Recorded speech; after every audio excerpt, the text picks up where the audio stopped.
The printed title for this talk is U.S. International and Security Policy, the Right Turn in Historical Perspective. For some reason, a question mark was added to that, which wasn't intended, but maybe it adds something. You'll notice that the phrase right turn was in quotes. The reason for that is not because the phenomenon is unreal, of course it is real, but rather because it is not, in my view, what it is often thought to be.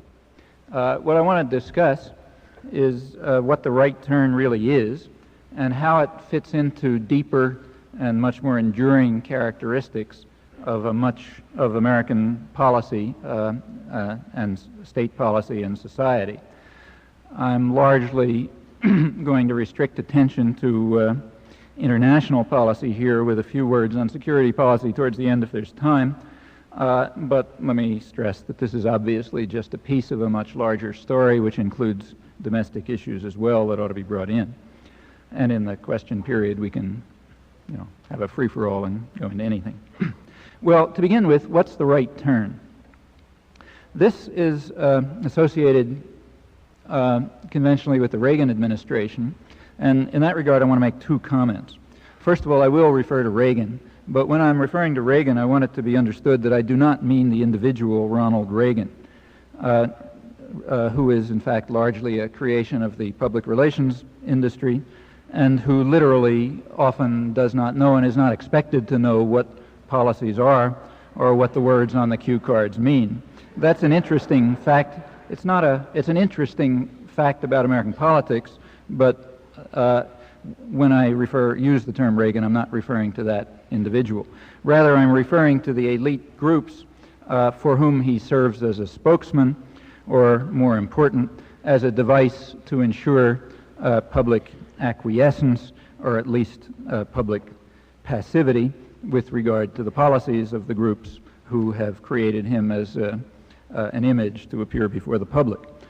Second point is that these elite groups constitute one rather extremist segment of a much broader elite consensus. And that is why there's no serious challenge to Reaganite policies within the mainstream, apart from tactical disagreement now and then. We see this on particular occasions. For example, the terrorist bombing of Libya, which is the most serious terrorist act of this year in terms of its scale. The terrorist bombing of Libya in April, at that point, Reagan's sharpest critics, if you look back, people like Anthony Lewis and his congressional critics, they immediately flocked to the jingoist consensus. And more generally, we see this in the way that congressional liberals joined in dismantling the welfare state measures pursuing what's called a Reaganite program. This was allegedly in response to a public mood which demonstrably does not exist. In fact, the major Reaganite programs, including dismantling of welfare state measures, the military buildup, and so on, these were actually initiated under the Carter administration and simply continued, in some cases escalated, under Reagan. The same is true of the U.S. war in El Salvador and much else. So the point is that the right turn is actually much broader than is commonly assumed, and it's furthermore an elite phenomenon. That's important. It's important to bear in mind that the public has been strongly opposed to the major policies of the Reagan administration. This is a fact that is totally irrelevant as long as the public is passive and acquiescent, but it is a demonstrable fact and well known to public opinion analysts. Nevertheless, the right turn is somehow associated with or crystallized in the Reaganite programs, so let's begin to have a look at those. What are the Reaganite programs which supposedly constitute the right turn? Well, they basically fall into three related categories. First, there are the programs which have involved a rather substantial transfer of resources from the poor to the rich. Second program is a large increase in intervention, subversion, international terrorism, and general gangsterism and lawlessness. Third, there has been a huge increase in the state sector of the economy, this in the traditional American way through the military system, The military system serves as a state-guaranteed market for high technology waste production, with armaments, in other words, or from another point of view, it serves as a device, as a means of state industrial management, a means of forced public subsidy for the most advanced sectors of high technology industry. In fact, the ratio of state expenditures to gross national product has risen more rapidly under Reagan than at any time since the Second World War, and this fanatic Keynesianism of the Reagan administration has had the predictable consequences, such as the huge deficit. This vast increase in the intervention of the state in the economic system under Reagan has also coincided with other measures taken to strengthen the state relative to the citizenry, measures to protect the state from public scrutiny, to block public discussion, attacks on civil liberties, and so on. These are the three, as I say, the three major components of the Reagan program: transfer of resources from the poor to the rich, interventionism, lawlessness, gangsterism, and so on, and a huge increase in the power of the state, strengthening the power of the state and its intervention in the economy, its role in state industrial management and in organizing a public subsidy for high technology industry. Well, if you think about these measures, and they are the Reaganite measures, it's clear that the so-called right turn is not a turn towards conservatism, quite the contrary. There happen to be very few conservatives in American politics or in American society. There are few. Mark Hatfield might qualify in the Senate. I'm another one, incidentally, in essential respects, but there are very few of us. And old-fashioned conservatives, like Robert Taft, for example, would turn over in their graves at the way the term is now being used. It is now being used to refer to fanatic Keynesianism, to lawlessness, and to extreme advocacy of welfare state measures, although now a welfare state for the rich, not the poor, as state policy is reshaped even more than it usually is to benefit the privileged and to serve their needs. So this is nothing like conservatism. Now, in this connection, let me make a general observation, which I think is worth bearing in mind.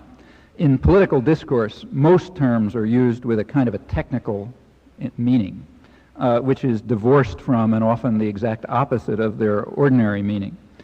Conservatism is a case in point, but there are many other examples. So take, for example, the term democracy.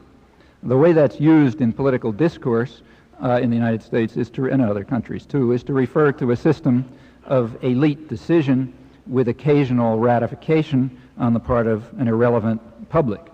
If segments of the usually irrelevant and apathetic public begin to organize and to try to participate in some meaningful fashion in shaping affairs of state, that is not democracy. That is called a crisis of democracy, as liberal elites in fact call it, and it's a crisis that has to be overcome by various means. In El Salvador, you overcome it by death squads. At home, you overcome it by more subtle devices. Or take the term free enterprise, which is used to refer to a system of public subsidy and private profit, which is organized by massive state intervention in the economy, as under the Reagan administration. Or take the term defense against aggression, which is used naturally for aggression, as, for example, when the United States attacked South Vietnam 25 years ago in 1962. This was referred to as defense against aggression. In fact, it was called defense against internal aggression by the liberal hero Adlai Stevenson, who explained that, in fact, what was happening there was aggression by South Vietnamese against the U.S. Air Force in South Vietnam. The U.S. Air Force at that time was bombing them out of their homes and into concentration camps. We had to defend them against internal aggression. These, incidentally, are not my terms. They're their terms throughout. Or take, finally, the term national interest, which is an interesting case. The term national interest is used in political science and so on to refer to the special interest of privileged elites. The national interest often happens to refer to something very costly to the general population. And since the national interest refers to the special interest of privileged elites, naturally the term special interest has to have a comparable interpretation. It has to refer to the population, and it does. If you look at political discourse, you'll notice that national interest refers to the special interest of privileged groups, and special interest refers to the population at large. This became very clear in the 1980 and 1984 elections. One of the interesting features of the group around Reagan is their extraordinary command of public relations. That's basically, there's a strong component of the public relations industry there, and they do their job well. You remember that the campaign rhetoric accused the Democrats of being the party of the special interests. You all recall that. Now, if you look at who they referred to in the campaign rhetoric, you look through it, you'll notice that the special interests were women, blacks, youth, elderly, handicapped, in short, the population. They were the special interests. Only one group didn't qualify as special interests, corporations. And that's right, because they're the national interest. Now, in fact, the claim that the Democrats represent the special interests, that is, the population, is totally false. They also represent the national interest. But what's interesting is the way the elite groups on both sides accept this usage, accept the usage that the population are the special interests and the corporations are the national interest. Well, we could go on, but term by term, that's the way it works. And these are among the, in order to understand political discourse, you have to bear this in mind and carry out a regular translation procedure of the technical vocabulary. The technical vocabulary is used in the media and the academic social sciences and elsewhere to ensure that nothing will be understood about how the society is working and what is happening in the world. And that's, of course, important to preserve democracy, namely a system in which the public doesn't participate. Well, to summarize,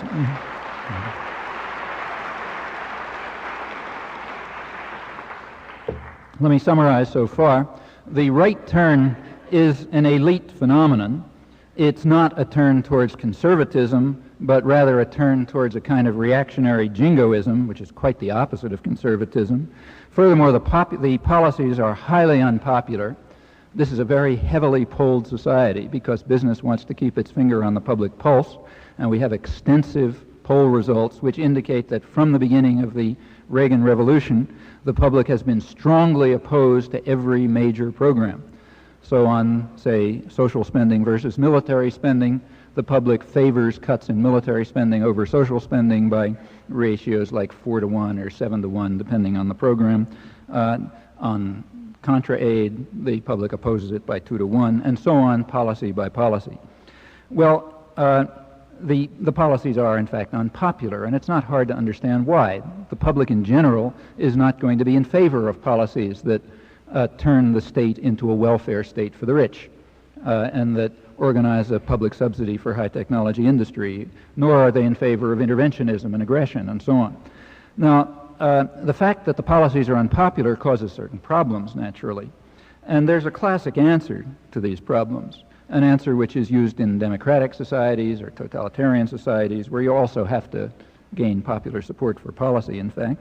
And there's a classic answer to this kind of problem. You frighten the population. You threaten them with a great Satan, with an evil empire that's going to destroy them. And then maybe they'll accept the policies as an unfortunate necessity in the face of this threat. However, that also has problems. If you enter into confrontations with the evil empire, it could be dangerous because they can fight back.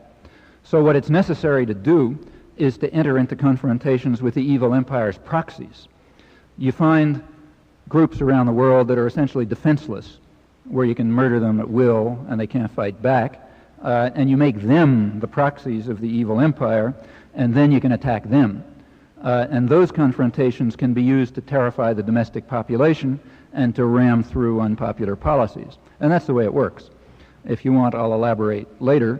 But the fact of the matter is that, for example, Libya has been selected by the Reagan administration public relations people as a perfect target. Defenseless, weak, tiny, kill Libyans at will and nobody cares, given the background of anti-Arab racism. And you can designate them a proxy of the evil empire. And in fact, the Reagan administration has set up regular planned confrontations with the Libyans to try to evoke jingoist hysteria at home. and to reinforce the jingoist consensus so that it's possible to pursue these unpopular policies. They've been helped in this by a very effective disinformation apparatus known as the media. And in fact, if you like, this is sort of off my topic, so I won't go into it, but there are very interesting things to say about that. If you want later, I'll go into it. Anyhow, that's the way you sell the policy. Terrify the population, but not with confrontations with the evil empire, which is far too dangerous, rather with its designated proxies who are safe because you can attack them at will. The current right turn began in the early 1970s. This was in large part a response to the Vietnam War, which created a number of problems, basically two categories of problems for the elite groups that run the American state and private society. It's a tightly related nexus. One class of problems was economic. The fact of the matter was that the Vietnam War ended up being quite costly to the United States, and it also ended up being quite profitable to our major enemies, that is, our industrial rivals in the First World, the industrial capitalist societies. So it was very profitable for Japan, for example. Just like the Korean War was, the Korean War too was extremely profitable for Japan, and in fact the Korean War and the Vietnam War, where Japan could serve as a source for production and procurement and so on for the American war, that's what created the Japanese economic miracle. It's worth remembering that under the Kennedy administration in the early 1960s, Japan was, it's hard to remember this, but the Kennedy administration was concerned about trying to find measures that would make the Japanese economy viable. That's not the problem today exactly. And that change took place crucially during the Vietnam War. In fact, the U.S. trade patterns with Japan shifted in 1965. Prior to that, we always had a favorable balance of trade with Japan. After that, with marginal exceptions, it's always been negative, increasingly so. What happened was that the costs of the war to our economy translated into gains for the economies of our enemies, Japan, Canada, Western Europe, and so on. That created a serious economic crisis. It meant that U.S. domination of the industrial world was beginning to erode. Now, a number of steps were taken in response to this particular problem. One major step was an attack on labor, drive down wages, an attack on social programs to transfer resources towards the wealthy, towards the investors, and so on. All of this was in the interest of restoring profits and restoring the power of American business quite generally. And again, and of course that reflects an elite consensus. There's no central dispute over those matters within the sectors that provide planners and policymakers. So that's one class of problems, which leads straight to Reaganism. The second class of problems fall roughly under the category of discipline, and that has to do in part with the Third World. Again, partly because of the Vietnam War, but partly for other reasons. There was a lot of growing lack of discipline in the Third World. With the breakup of the Portuguese Empire, there were very dangerous steps towards independence in its various components. There was ferment in Central America. There was a real threat that democracy might develop there. I'll come back to that. And all of these things had to be repressed. The lack of discipline in the Third World had to be stopped, and they had to be returned to what the Washington Post calls in Central America the Central American mode, meaning terror and torture states and so on. And this requires intervention, and intervention requires a jingoist consensus. And that brings us to the second problem of discipline, which is domestic. The population was out of control, dramatically so. The Vietnam War contributed to the politicization of American society. That is, it led to a crisis of democracy. In fact, Crisis of Democracy was the name of the very interesting book written by the Trilateral Commission, their one major publication. And remember that that's a grouping of liberal elites. It's the group around Carter, basically. And in this publication, which is very much worth reading carefully, they describe, it's in 1975, they describe the crisis of democracy.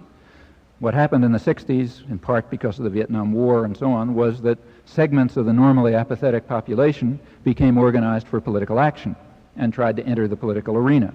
And that, of course, is intolerable, so that has to be stopped. and you got to figure out a way to reduce the public to their traditional apathy and passivity, and it's necessary to overcome the what they call the excesses of the press, which barely existed, but they were frightening, those tiny deviations from obedience, and it is necessary to control what they called the institutions responsible for the indoctrination of the young, meaning the universities and the schools and so on. And in general, it was necessary to overcome what is called the Vietnam Syndrome. The Vietnam Syndrome, that's a term, it's an interesting term. Syndrome is a disease of some kind. And this refers to the disease that large parts of the population, in fact a large majority of the population, began to gain some insight into the way the world is working, expressed opposition to aggression and massacre and torture, and a degree of solidarity with their victims. And that's, of course, totally intolerable, just as the crisis of democracy is. And all of that had to be overcome and to restore a jingoist consensus in support of interventionist policies. These are the factors that lie behind the right turn, and because these concerns are shared across liberal and so-called conservative, liberal and jingoist reactionary elites, there being no conservatives to speak of, there is essentially no opposition to the policies. So the right turn then exists, and it had a number of contributory factors, and it has been proceeding through the 1970s and into the 80s with the cooperation of virtually all elite groups, and they are concerned over the threat posed by several major enemies, the first enemy being the industrial rivals of the United States, Japan, England, not so much England anymore, but Germany, Japan, even now South Korea, and so on. Second enemy, third world upstarts who are refusing to follow orders and have dangerous ideas about independence. And thirdly, the domestic population, which is always a major enemy, unless it is sufficiently apathetic and controlled. Now, of course, all of this has to be concealed, and it is. It's framed in the conventional Cold War demonology of superpower confrontation. But the fact of the matter is that the Soviet-American conflict, though it's quite real, is only a secondary factor in these developments. I'll come back to it. It's placed in the forefront for the reasons I mentioned in order to frighten the population into obedience. And it would be very hard, for example, to convince Americans that, say, Nicaragua or peasants in El Salvador or Libya or the PLO constitute a threat to their existence. But if they are all proxies of the evil empire, which is spreading its tentacles and threatening to destroy us, then the threat becomes more credible and the population can be mobilized to accept such programs as those of the later Carter and Reagan administration, accept them as an unfortunate necessity to save us from destruction. That's basically the way the ideological system works. Well, if we look, I'm going to come back to this again, but now let's take a quick look back to earlier history, and we'll find that this combination is not at all novel. In fact, it's repeatedly happened over and over, and it's worth looking at that to understand it. There have been other so-called right turns. In fact, we find that every major war of this century has evoked a similar reaction on the part of elite groups. That is, business, the political elites that are primarily business-based, the corporate media, and the privileged intelligentsia generally, who serve as the ideological managers or the commissars, as we might call them. After every one of these major wars, there has been a similar campaign on the part of these groups, a similar right turn. So during World War I, during and after World War I, the Wilson administration, which was called a progressive administration, under the pretext of a Bolshevik threat, launched a Red Scare that succeeded very effectively in deterring the threat of democracy in the true sense while reinforcing democracy in the technical Orwellian sense. It succeeded in undermining the labor movement, undermining dissident politics, and reinforcing corporate power. There were several lasting institutional effects of the Red Scare, which was quite serious, and accepted by a broad elite consensus, including the liberals, who were passionately opposed to freedom of expression and to organizing, and said so quite openly. Two permanent effects of that, institutional effects, were the rise of the public relations industry, which is almost a unique American phenomenon, reflecting the very high level of class consciousness on the part of American business elites. The rest of the world is way behind them in that respect. And a second institutional result was the National Political Police, what's called the FBI, which is primarily concerned with suppressing democracy, with suppressing political dissent, organization, activism, and often is commissioned to use violence to do this, as it was by the Kennedy administration and many others. Those two institutions grew out of the effective Red Scare, which did succeed in destroying potentially democratic organizations like, say, labor unions and others, and at least very seriously weakening them and restoring corporate power. It was also, incidentally, at this time that liberal democratic theorists, people like Walter Lippmann, well-known liberal journalist, it's at that time that they began to emphasize what they called, Lippmann in this case, called the manufacture of consent, or the engineering of democratic consent. That is, it's at that time that the explicit theory was developed by elites, and it's worth knowing that it was explicit. The theory that said that in a society, in a country where the state does not have the resources to control the population by violence, it's necessary to resort to thought control. In other words, if the voice of the people is heard, you have to make sure that that voice says the right thing.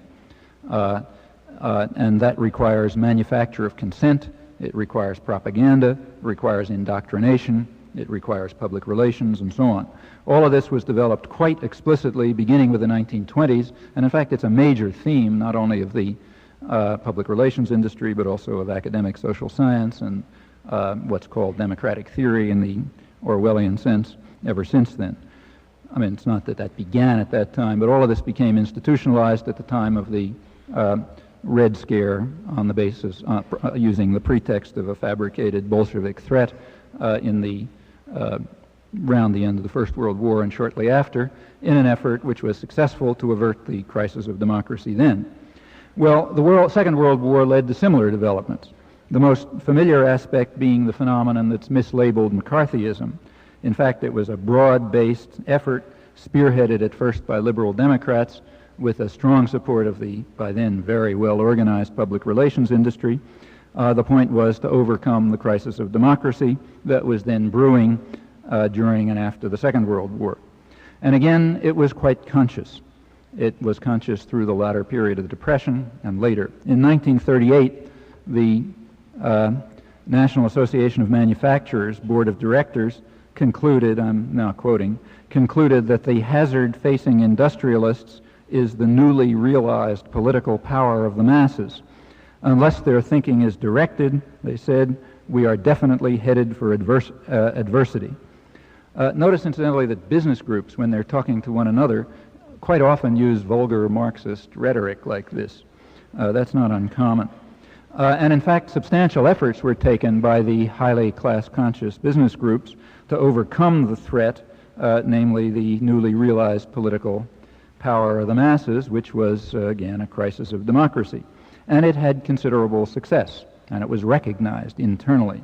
So in 1947, the State Department Public Relations Officer, Milton Davis, commented, again I'm quoting, that smart public relations has paid off as it has before and will again, and it has moved the public opinion climate sharply to the right, anti-social change, anti-economic change, anti-labor, at the same time that the rest of the world, including Europe, was moving in the opposite direction, admitting labor into the government and passing liberalized legislation. So that's again a successful propaganda effort, including the whole elite apparatus, including the commissars, business, public relations, and so on, to turn the country to the right and to avert the threat of democracy.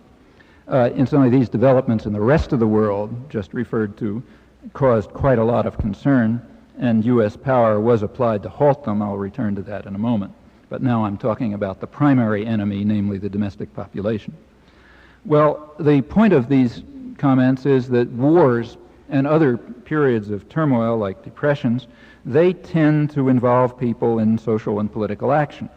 They tend to create a crisis of democracy, a threat of political organization and engagement on the part of the population. That is a threat that there might be moves towards meaningful democracy, and naturally dominant elites have to rally to prevent this threat to privilege and power. So we get the Red Scare during and after World War I, the post-World War II repression and PR campaign, which was quite serious, and the right turn of the post-Vietnam decade, which we're now in the midst of. In all three cases, one major enemy was the domestic population, that is, the special interests, as they're called in contemporary newspeak. They have to be returned to apathy and passivity. In all three cases, the Bolshevik threat was used quite effectively for this purpose. Before the Bolsheviks were around, it was necessary to appeal to other threats to accomplish similar purposes. So when Wilson invaded the Dominican Republic and Haiti in 1915 and 16, there were no Bolsheviks around, so we were defending ourselves against the Huns at that time. And throughout our earlier history, we were defending ourselves against Great Britain as we slaughtered the native population and conquered the national territory, a major theme of U.S. history, incidentally, from the earliest days. Now, other powers, of course, use similar devices. It wasn't invented by the United States, though it has been perfected, not surprisingly, given the greater need for effective indoctrination in a society where the state does not have the resources to coerce the citizenry by violence, exactly as liberal theorists in the public relations industry have emphasized. But other powers use similar devices. So take the Soviet Union, opposite extreme from us, totalitarian dungeon, lots of resources of violence to control the population. Nevertheless, the population has to more or less at least be passive, if not acquiescent in policy. That's always a necessity, and they are. So they don't have public opinion polls, but as far as can be judged, the policy of the population of the Soviet Union does support what they call the defense of Hungary, or the defense of Czechoslovakia, or the defense of Afghanistan. They see themselves as acting in defense of those countries, ultimately in self-defense against the evil empire, which is intent on their destruction, namely the United States. The Cold War, in fact, is highly functional for dominant elites in both of the superpowers, which have a kind of a system of tacit cooperation. Each has to fight against its primary enemy, namely special interests in its own country, its own population. And one of the ways they do it is by terrifying them with the crimes, which are quite real in both cases, of the evil empire. This functional utility of the Cold War is incidentally one reason why it persists, despite the long-term threat that it poses to survival. Well, I've talked so far about how the groups that control the economy and the state and the ideological institutions react to threats to their power and privilege, the threats raised by one primary enemy, namely the domestic population, the special interests. But there are, of course, other enemies that have to be confronted. The industrial powers of the First World, Europe, Japan, and so on, and their populations. And as I mentioned, they were getting out of control after the Second World War. The peoples of the Third World and the Soviet Union. So how were these challenges addressed by American planners? Well, let's begin, let me concentrate now on the post-World War II situation. In fact, let's begin with World War II. World War II, in fact, instituted a new world order. Not totally new, but new in significant respects. It was new primarily in that there was one power, one state with overwhelming power, namely the United States. At the end of World War II, the United States had a degree of wealth and power relative to others that has no historical parallel to it, as far as I know. The United States literally had about half of the world's wealth. During World War II, most of our industrial rivals were either severely weakened or totally destroyed, while the World War was very beneficial to the United States. Our territory, of course, was never under attack, the national territory, and in fact American industrial production quadrupled or tripled or quadrupled, depending on which measure you pick, during the Second World War.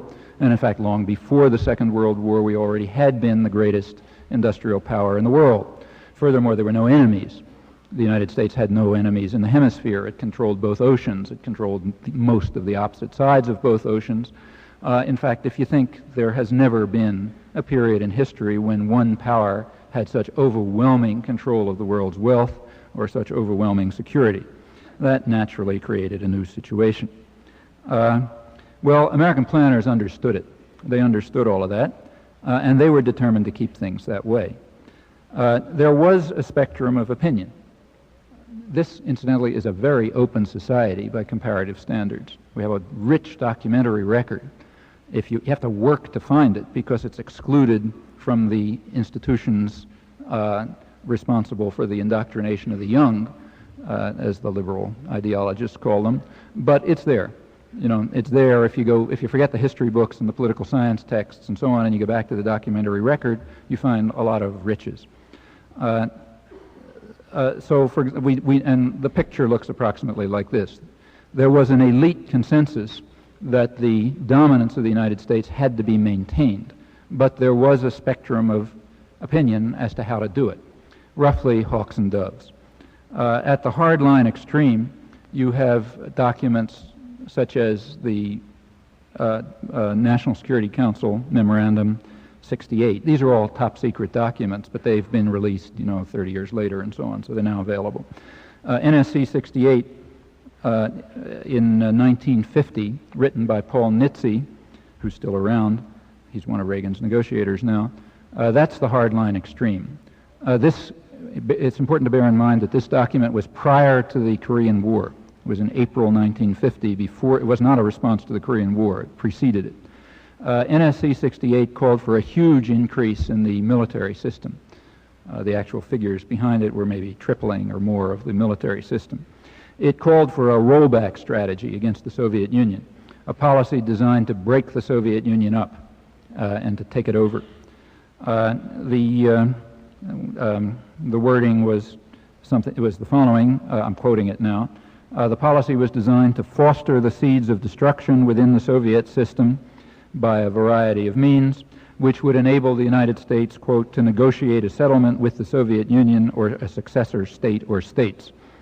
Now, this policy of breaking up the Soviet Union required, they said, sacrifice and discipline in the United States. It required cutback, huge military expenditures, cutback of social measures. It required that we take measures to overcome what they called the excess of tolerance or domestic dissent. In other words, you got to control the citizens and, impose totalitarian discipline, and in general, prevent the threat of democratic politics. That's the hardline extreme. It's only what kind of means were they talking about? Well, the means were in fact being used. They weren't just being talked about. They were being used, in fact, prior to this. They were using, for example, such means as U.S. support for armies fighting inside the Soviet Union and in Eastern Europe, armies that had been established and encouraged by Hitler, which were now being supported with CIA agents and airdrops and so on. This was considered, also it involved things like turning over West German intelligence to a network run by Reinhard Gehlen, who was in charge of Nazi military intelligence in the Eastern Front. So reconstitute the Nazi network for the Eastern Front, and so on. These were the measures that were already in place prior to NSC 68. All of this is known in the United States, but considered insignificant. We might react a little bit differently, let's say, if we found that the Soviet Union in 1950 was supporting armies in the Rockies established by Hitler and dropping agents and supplies to them. But we consider it our right, since we own the world, we consider it our right to do anything anywhere, whereas others plainly don't have equivalent rights. So that's the hardline extreme, and notice that the policies were being implemented. Well, let's turn to the doves. Let's turn to the other extreme.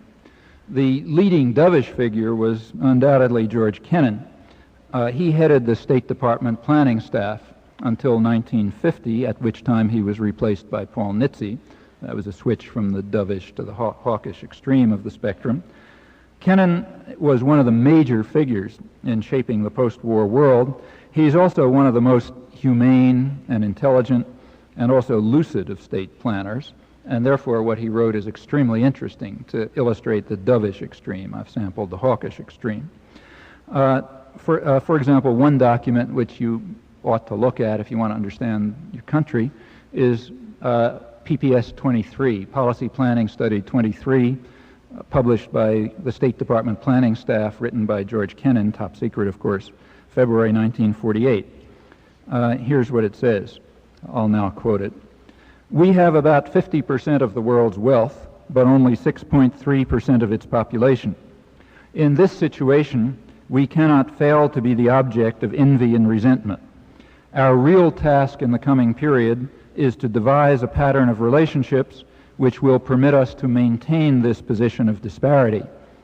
To do so, we will have to dispense with all sentimentality and daydreaming, and our attention will have to be concentrated everywhere on our immediate national objectives.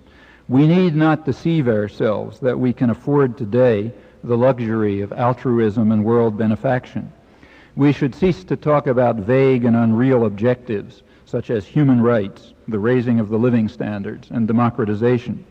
The day is not far off when we're going to have to deal in straight power concepts. The less we are then hampered by idealistic slogans, the better." Now, that, of course, is a top secret document. To pacify the public, it's necessary to trumpet the idealistic slogans, as is done constantly. But here, planners are talking to one another. Now, these prescriptions, in fact, referred to the Far East, but the United States is a global power, and the same principles apply elsewhere, as Kennan and others explained. So, for example, in a briefing for Latin American ambassadors in 1950, Kennan observed that a major concern of U.S. foreign policy must be, I'm quoting, "the protection of our raw materials." Notice, our raw materials. Again, this is secret, so you can be open about it. "To protect our resources, we have to combat a dangerous heresy which had been detected by U.S. intelligence shortly before, and which they said was spreading through Latin America, namely, quote, the wide acceptance of the idea that the government has direct responsibility for the welfare of the people. That's what's called communism. Whatever the political commitments of the advocates, they can be church-based self-help groups or whatever, but they're communists if they fall under this heresy. Again, another term of newspeak. I should say, incidentally, that on documents that are meant just for internal use, all of this is made pretty clear. So, for example, there's a high-level study in 1955, run out of Harvard and the Woodrow Wilson Foundation and the National Planning Association and so on, edited by William Yandell Elliott, one of the big honchos in the field at the time. And this study called The Political Economy of American Foreign Policy goes into these topics, and they actually define communism in its operative usage. They say that the threat of the communist powers, the essential threat of the communist powers, is that they refuse to allow their economies to complement the industrial economies of the West. Translating it into plain English, they do not understand that their function is to serve us. And in fact, that's a good operational definition of communist as it's actually used. Doesn't matter where they come from. If they do that, meaning falling under the heresy that intelligence noted, they're communists.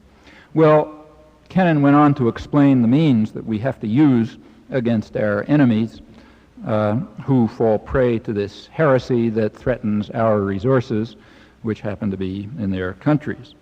Quote, "The final answer might be an unpleasant one, but we should not hesitate before police repression by the local government. This is not shameful, since the communists are essentially traitors. It's better to have a strong regime in power than a liberal government if it is indulgent and relaxed and penetrated by communists." Again, the term communist being used in the technical sense.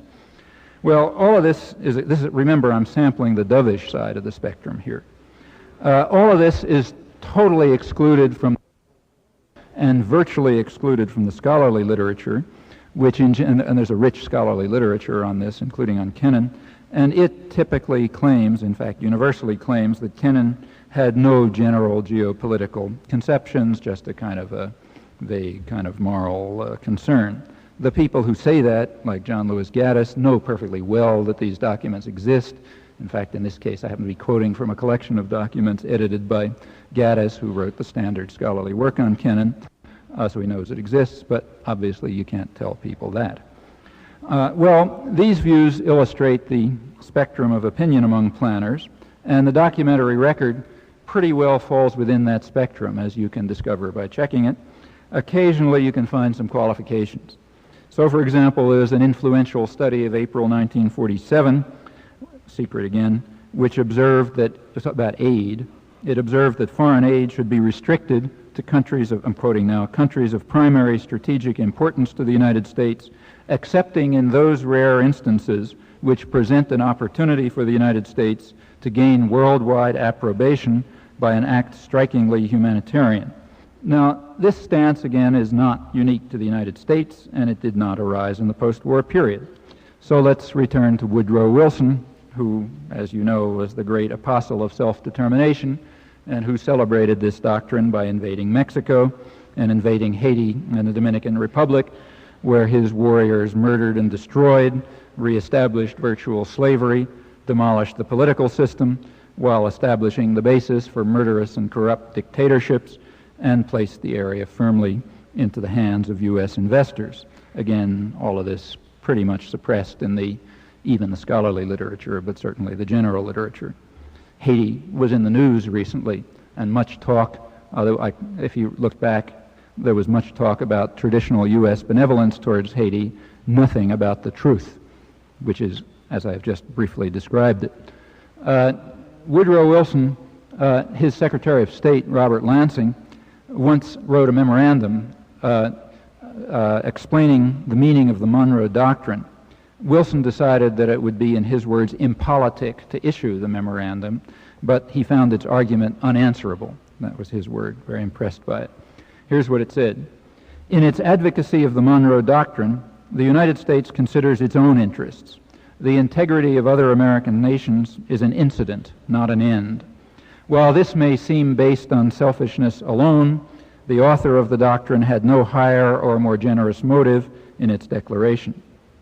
The task at hand at that time, the document went on, was European interference in the American continent through financial and other means, which had to be opposed, and Wilson's practice, in fact, opposed it, for example, by including Britain, which was the evil empire of the day, excluding them from Central American oil concessions.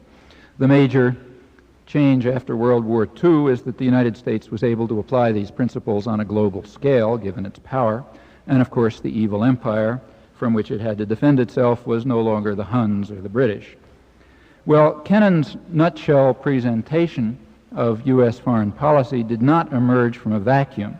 It reflected a much broader geopolitical analysis that had been developed by elite groups and planning studies through the war.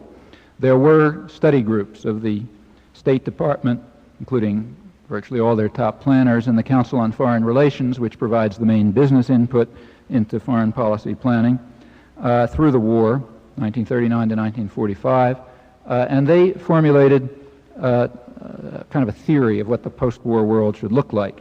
They formulated the concept of what they called the Grand Area, a region which they said should be subordinated to the needs of the American economy. It should include the Western Hemisphere, the Far East, the former British Empire, which was being dismantled and subordinated to the United States. It was to be extended to a total global system if possible, surely including Western Europe and the incomparable energy resources of the Middle East, which were then passing into American hands as we pushed out our rivals, France and England. Now, these guiding geopolitical conceptions explain a good deal of what has been happening in the world. If they're not understood, what takes place will appear to be a series of random errors, inconsistencies, confusions, traceable to the failings of a political leadership that is in fact succeeding quite brilliantly in its assigned chores. The Third World was to be incorporated within the Grand Area. So was Europe. Europe posed problems, but Soviet aggression was considered a very remote eventuality. The CIA concluded in 1947 that the problem of Europe was not Soviet aggression, which no intelligence expected, but rather the possibility of economic collapse in Western Europe and the consequent accession to power of communist elements. It's one reason for the Marshall Plan, which was also motivated by the needs of U.S. industry for export markets and overseas investment. That came out of Kennan's office, incidentally. Kennan's advice was also followed with regard to Japan. That was the so-called reverse course, which took place in 1947. It terminated the early steps towards democratization in Japan, which were taken by General MacArthur's military administration. The reverse course suppressed the unions and other democratic forces and placed the country firmly in the hands of corporate elements that had backed Japanese fascism, a system of state and private power that still endures. There's no time to go into it, but the background for planning for the Vietnam War takes place in that context. It takes place in the context of ensuring that the grand area will include Southeast Asia, accommodating itself to Japan. Kennan's planning staff, again we're talking about the Doves, explained that Southeast Asia must fulfill its major function as a source of raw materials and a market for Japan and Western Europe. They got to understand that that's their function. Vietnamese nationalists didn't understand it. They had to therefore be smashed. The threat was not that they were going to conquer anyone, but that there might be a dangerous demonstration effect of national independence which might spread throughout the region, same threat that arises in Nicaragua and elsewhere repeatedly. Incidentally, I should mention, this is a very interesting story, and if you want to go into it later, but let me just note that the United States, contrary to what everyone says, left and right, contrary to what virtually everyone says, the United States achieved its major objectives in Indochina. That was a partial victory for the United States. No successes in Indochina will infect the region. The kind of economic and social development that American planners were very much afraid of in the late 1950s and early 60s, particularly in South Vietnam. And remember, South Vietnam was the main target of the American attack throughout. And the United States won its war against South Vietnam. It's demolished. No successes there will infect the region. In fact, these countries will be lucky to survive. And post-75, post-1975 U.S. policy has in fact been designed to maximize repression and suffering in the countries that were devastated by U.S. violence. Meanwhile, the United States, the degree of the cruelty of this is quite astonishing if you look at the details. For example, when the Mennonites tried to send pencils to Cambodia, the State Department stopped them. When Oxfam tried to send 10 solar pumps, government stopped them. When religious groups tried to send shovels to Laos to try to dig up some of the unexploded ordnance left by the American bombing, the government tried to stop them. When India tried to send 100 buffalo to Vietnam to replace the huge buffalo herds that were destroyed by the American attack, and remember, this is a primitive country. Buffaloes means fertilizer, tractors, and so on. The United States threatened to cancel food for peace aid. That's one that Orwell would have appreciated. If India sent 100 buffalo to Vietnam, and so on. Meanwhile, while the United States was extirpating the cancer at its source, the threat of successful development in South Vietnam and elsewhere at its source, it buttressed what was called the second line of defense, for example, by supporting the Suharto takeover in Indonesia, with some 500,000 killed in a few months in 1965, backing the overthrow of Philippine democracy in 1972, supporting martial law in South Korea, again in 1972, again under Carter in 1980, and so on.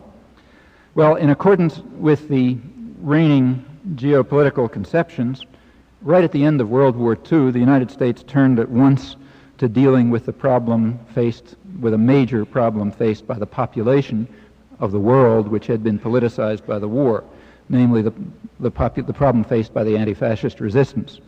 The anti-fascist resistance in the liberated regions had to be suppressed, and the United States turned to that task globally, often suppressing it in favor of Nazi and fascist collaborators. This, in fact, is a major theme of early post-war history, which is barely discussed. It ought to be chapter 1 in an honest history of the post-war period, but you really have to look into the technical monographs to find it. What was the problem?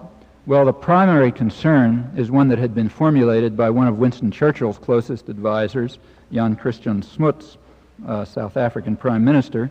He pointed out to Churchill in 1943 that with politics let loose among those peoples, we may have a wave of disorder and wholesale communism set going all over those parts of Europe. Communism, again, in the technical sense. Neither so-called communism, nor socialism, nor national capitalism was tolerable, and they had to be destroyed. The pattern was set in the first area liberated, North Africa, where President Roosevelt installed in power Admiral Jean Darlan, who was a leading Nazi collaborator and the author of the Vichy anti-Semitic laws. As U.S. forces advanced through Italy, they restored the essential structure of the fascist regime and dispersed the resistance, which had fought courageously against 6 Nazi divisions. In Greece, British troops entered after the Nazis had withdrawn. They imposed a corrupt regime which evoked renewed resistance, which Britain was unable to control in its post-war decline.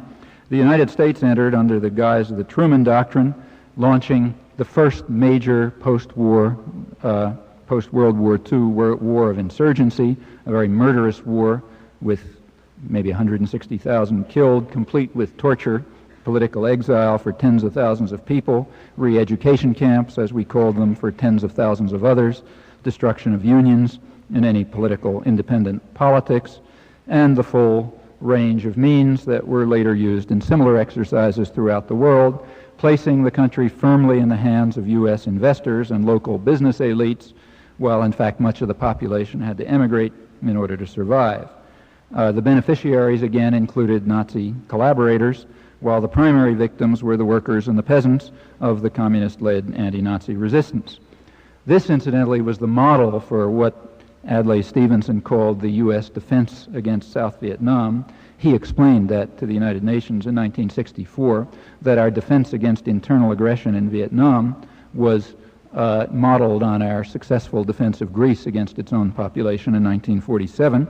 And Reagan's advisors have used exactly the same model in talking about Central America. Well, the same pattern was followed elsewhere. It was a global pattern. In Korea, U.S. forces entered in 1945. They dispersed the local popular government, consisting of the anti-fascist resistance primarily, and they inaugurated a brutal repression using Japanese fascist police and Korean collaborators with the fascists. About 100,000 people were killed in South Korea prior to what we call the Korean War. That included 30 to 40,000 killed in the suppression of a peasant insurgency in one small region, Jeju Island. A fascist coup in Colombia, which was inspired by Franco's Spain, aroused no concern in the United States, no more than a military coup in Venezuela or the restoration of an admirer of fascism in Panama. But the first democratic government in the history of Guatemala, which modeled itself on Roosevelt's New Deal, elicited bitter U.S. antagonism, and a CIA coup that turned Guatemala into a literal hell on earth, kept that way since, with regular U.S. intervention and support, particularly under Kennedy and Johnson, and including the Carter years when, contrary to what is commonly alleged, U.S. military aid never ceased and was barely below the norm. Under Reagan, support for near genocide in Guatemala became positively euphoric, and the most extreme of these series of Guatemalan Himmlers that we backed there, Rios Montt, was lauded by Reagan as a man totally dedicated to democracy who was getting a bum rap, also lauded by Elliott Abrams, Gene Kirkpatrick, and other enthusiastic supporters of Pol Pot-style atrocities, which is in fact what was going on there at the time, with maybe 75,000 people slaughtered and others tortured and raped, etc., during that period, a couple of years. One aspect of this post-war project of suppressing the anti-fascist resistance, often in favor of fascist collaborators, one aspect of it was the recruitment of war criminals, people like Klaus Barbie. He had been responsible, the Butcher of Lyon, as he's called. He was responsible for many crimes in France, so he was naturally placed in charge of spying on the French for U.S. intelligence. The reasons for this were cogently explained by Barbie's superior, Colonel Eugene Kolb of U.S. intelligence. He noted that Barbie's skills were badly needed, he said, I'm quoting. To our knowledge, his activities had been directed against the underground French Communist Party and the resistance, just as we in the post-war era were concerned with the German Communist Party and activities inimical to American policies in Germany. That's right, the comment is quite apt. The United States was picking up where the Nazis had left off, and it was therefore entirely natural that they should employ specialists in anti-resistance activities.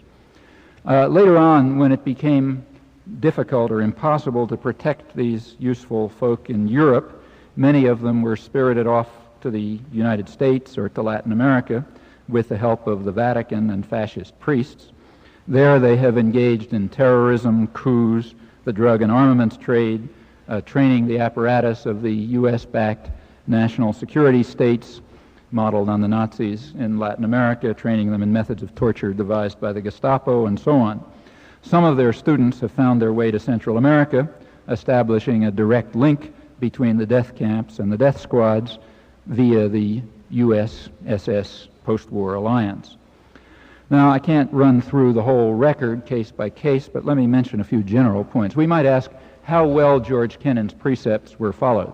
Recall George Kennan, the dovish advice, again in top secret documents, that in order to maintain the disparity, we put aside all concern for vague and unrealistic ideas such as human rights, the raising of the living standards, and democratization. How well have we lived up to that? Well, it's an empirical question, and it has indeed been studied. So if you take human rights, there are studies relating the human rights climate to American aid, and there's a correlation, impressive correlation. Let me quote from Lars Schultz, who's the leading U.S. academic specialist on human rights in Latin America. He discovered in one study that U.S. aid has tended to flow disproportionately to Latin American governments which torture their citizens, to the hemisphere's relatively egregious violators of fundamental human rights. Furthermore, he shows the correlation is strong, includes military aid, extends through the Carter years, and is unexplained by any relation between aid and need. These facts, you might think, would be of some concern to people who care about their country. They're supported by other studies. I'll come back to what they mean later on if you like. Let's turn to the raising of the living standards.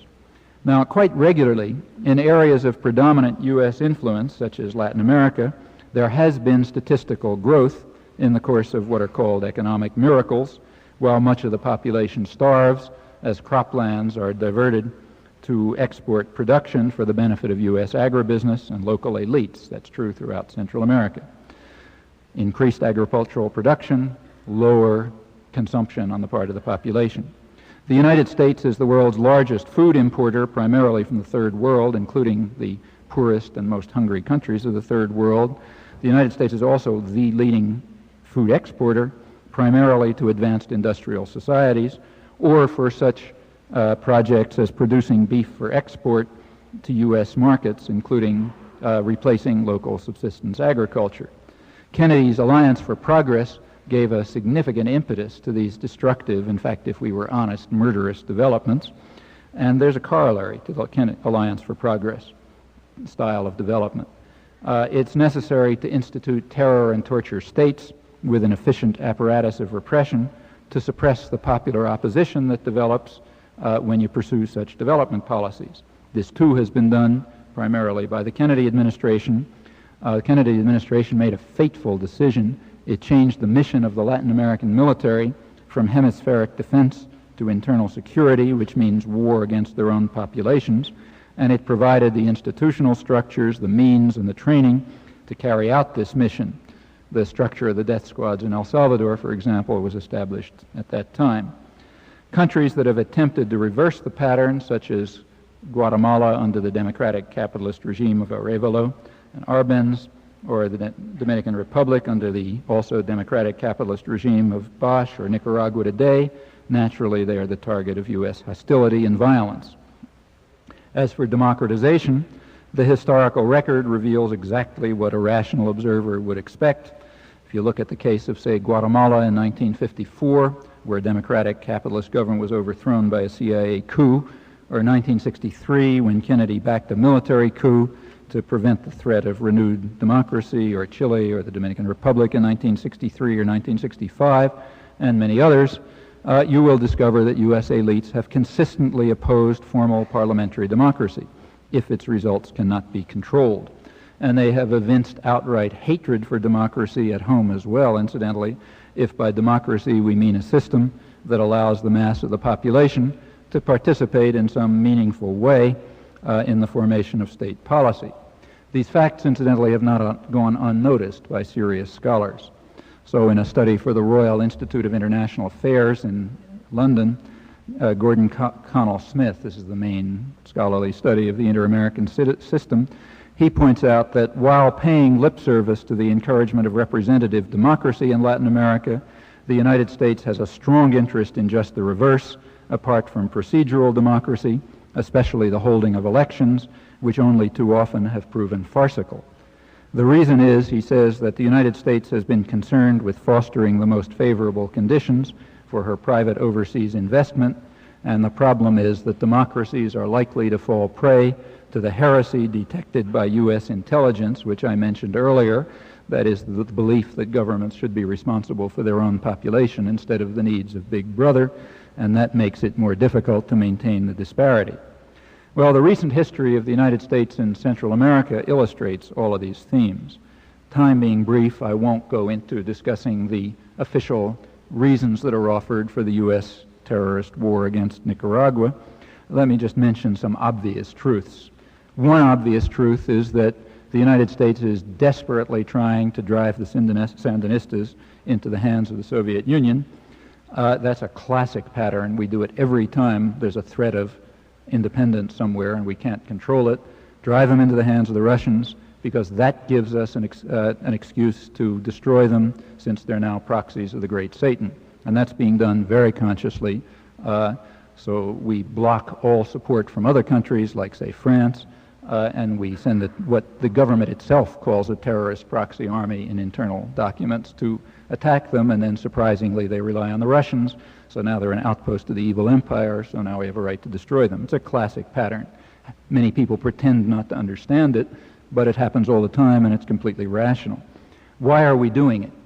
Well, the real reason, as distinct from the obviously fraudulent reasons, are given, for example, by the Inter-American Development Bank, or the World Bank, which pointed out in the early 1980s, 1982 and 83, after 3 or 4 years of the Sandinista rule, that there had been remarkable socioeconomic progress, which was laying the basis for extensive development. There had been they noted a very significant rise in production of food for local needs, subsistence agriculture, in enormous increase in health standards, in literacy, in engagement of the population in development process. And I'm now quoting, this is the World Bank, and which identified its projects in Nicaragua as among its most successful projects, without a smidgen of corruption, they said, and so on.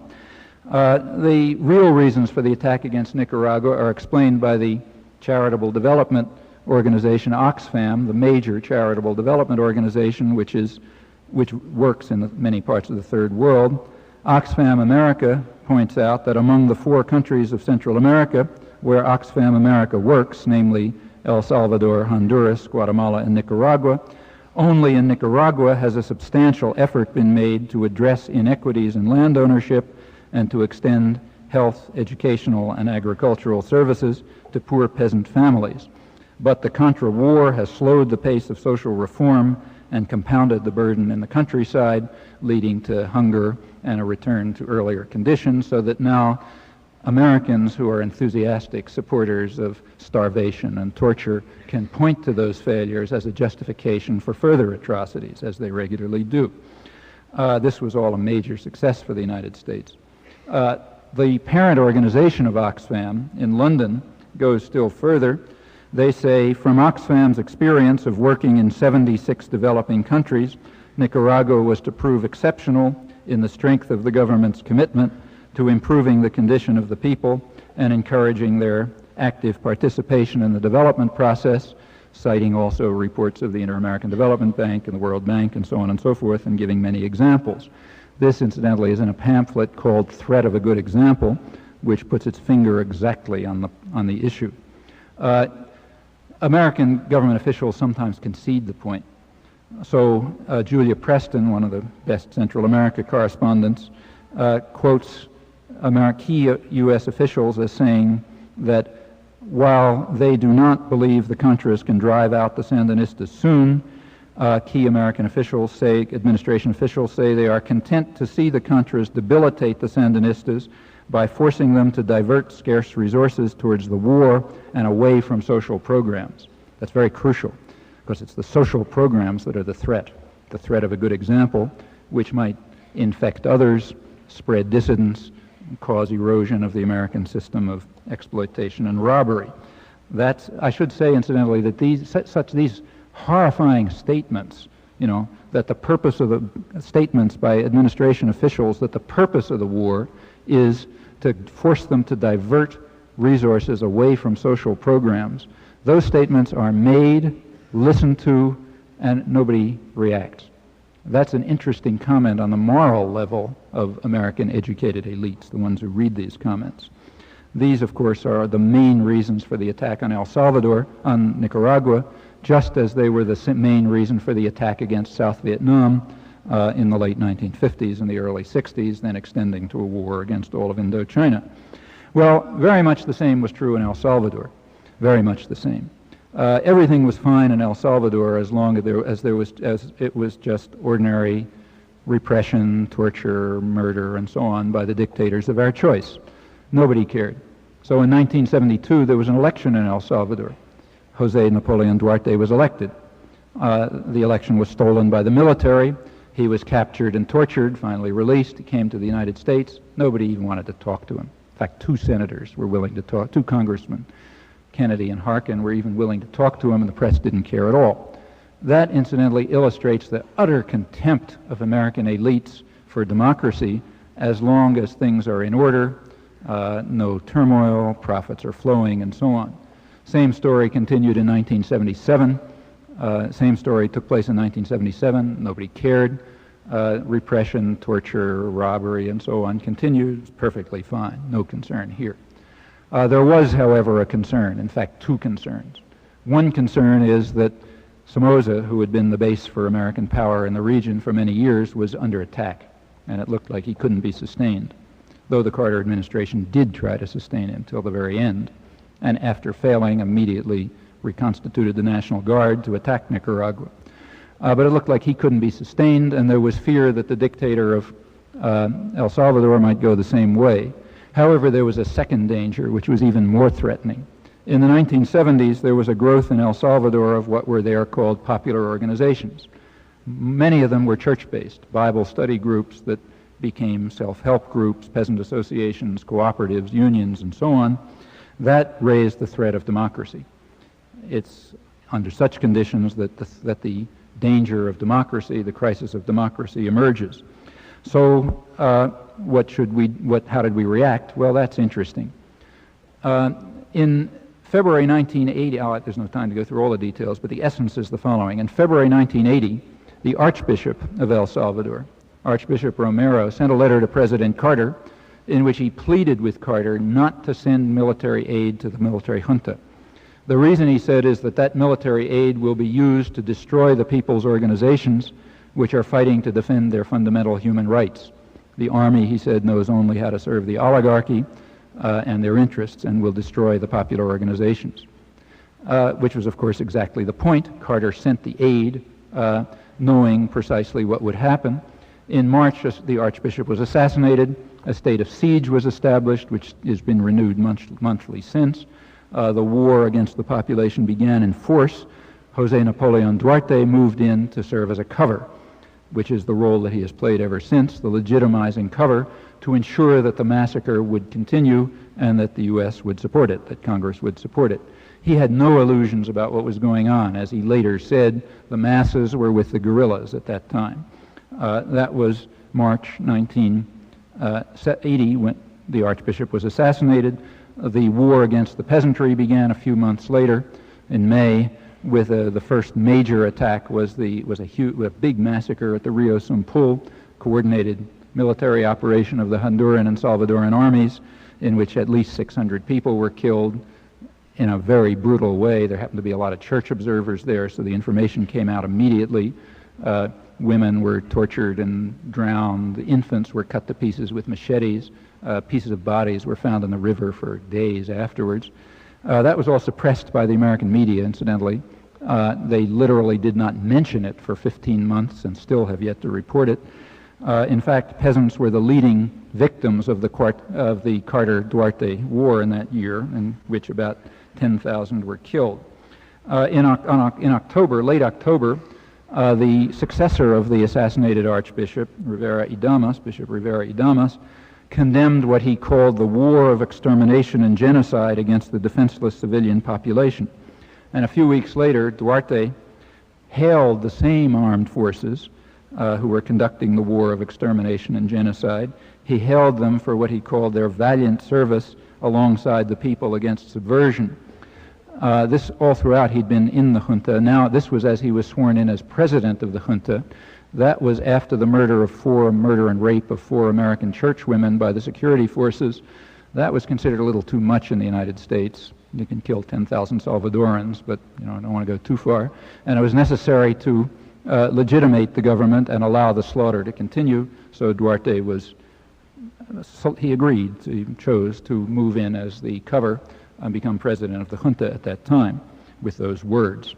Under Reagan, the slaughter escalated with the direct participation of the U.S. Air Force, based in sanctuaries, coordinating bombing strikes and so on.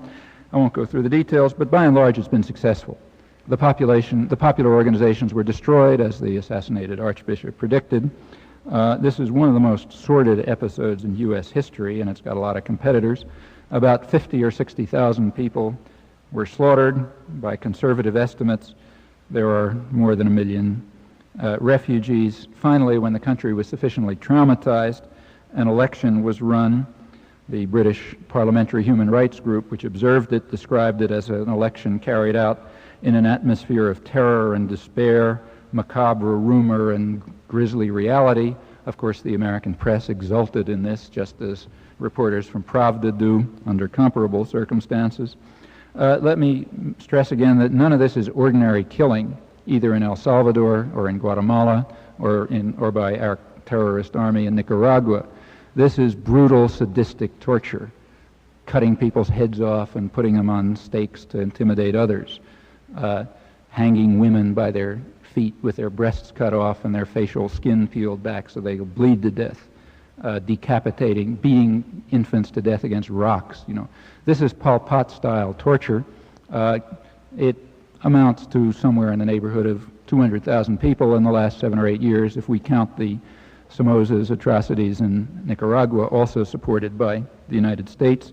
And it has led to great acclaim in the United States. Just read the reports about El Salvador. There's enthusiastic acclaim across the board, in particular by liberal elites, as the torture is achieving its ends. That tells us something about ourselves if we want to learn. Throughout, the threat has been that of a good example.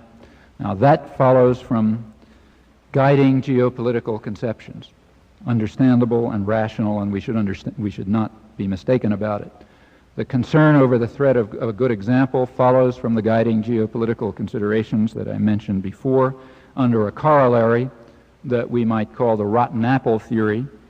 I'm now adopting the terminology that's used by planners from Secretary of State Dean Acheson in the late 40s to the present. The problem is that one rotten apple may infect the barrel, as they put it. The rot may spread. The rot being social and economic development that might be successful in a framework that constrains the crucial right to rob and to exploit. These countries might be a virus that would infect the region, as Kissinger said about Allende, and it's got to be stopped. Greece, Guatemala, Vietnam, Cuba, Chile under Allende, and others have evoked similar fears with responses ranging from terrorism and subversion to mass slaughter.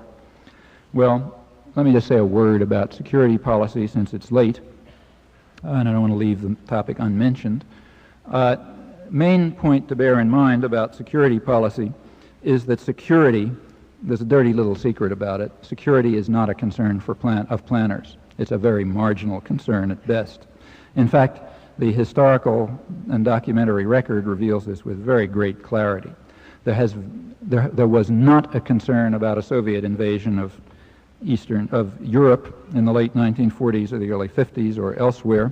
Rather, the concerns have been exactly what was expressed by the CIA documents that I quoted.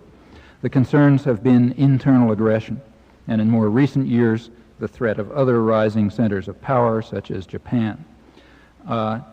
There is no doubt that each of the superpowers would much prefer that the other would disappear, but they have long understood that this is impossible, short of mutual annihilation, and they've settled into a system of global management called the Cold War, in which each superpower, as I said, appeals to the threat of the global enemy to justify violence and subversion and terror and aggression in its own domains, which for us happens to be much of the world.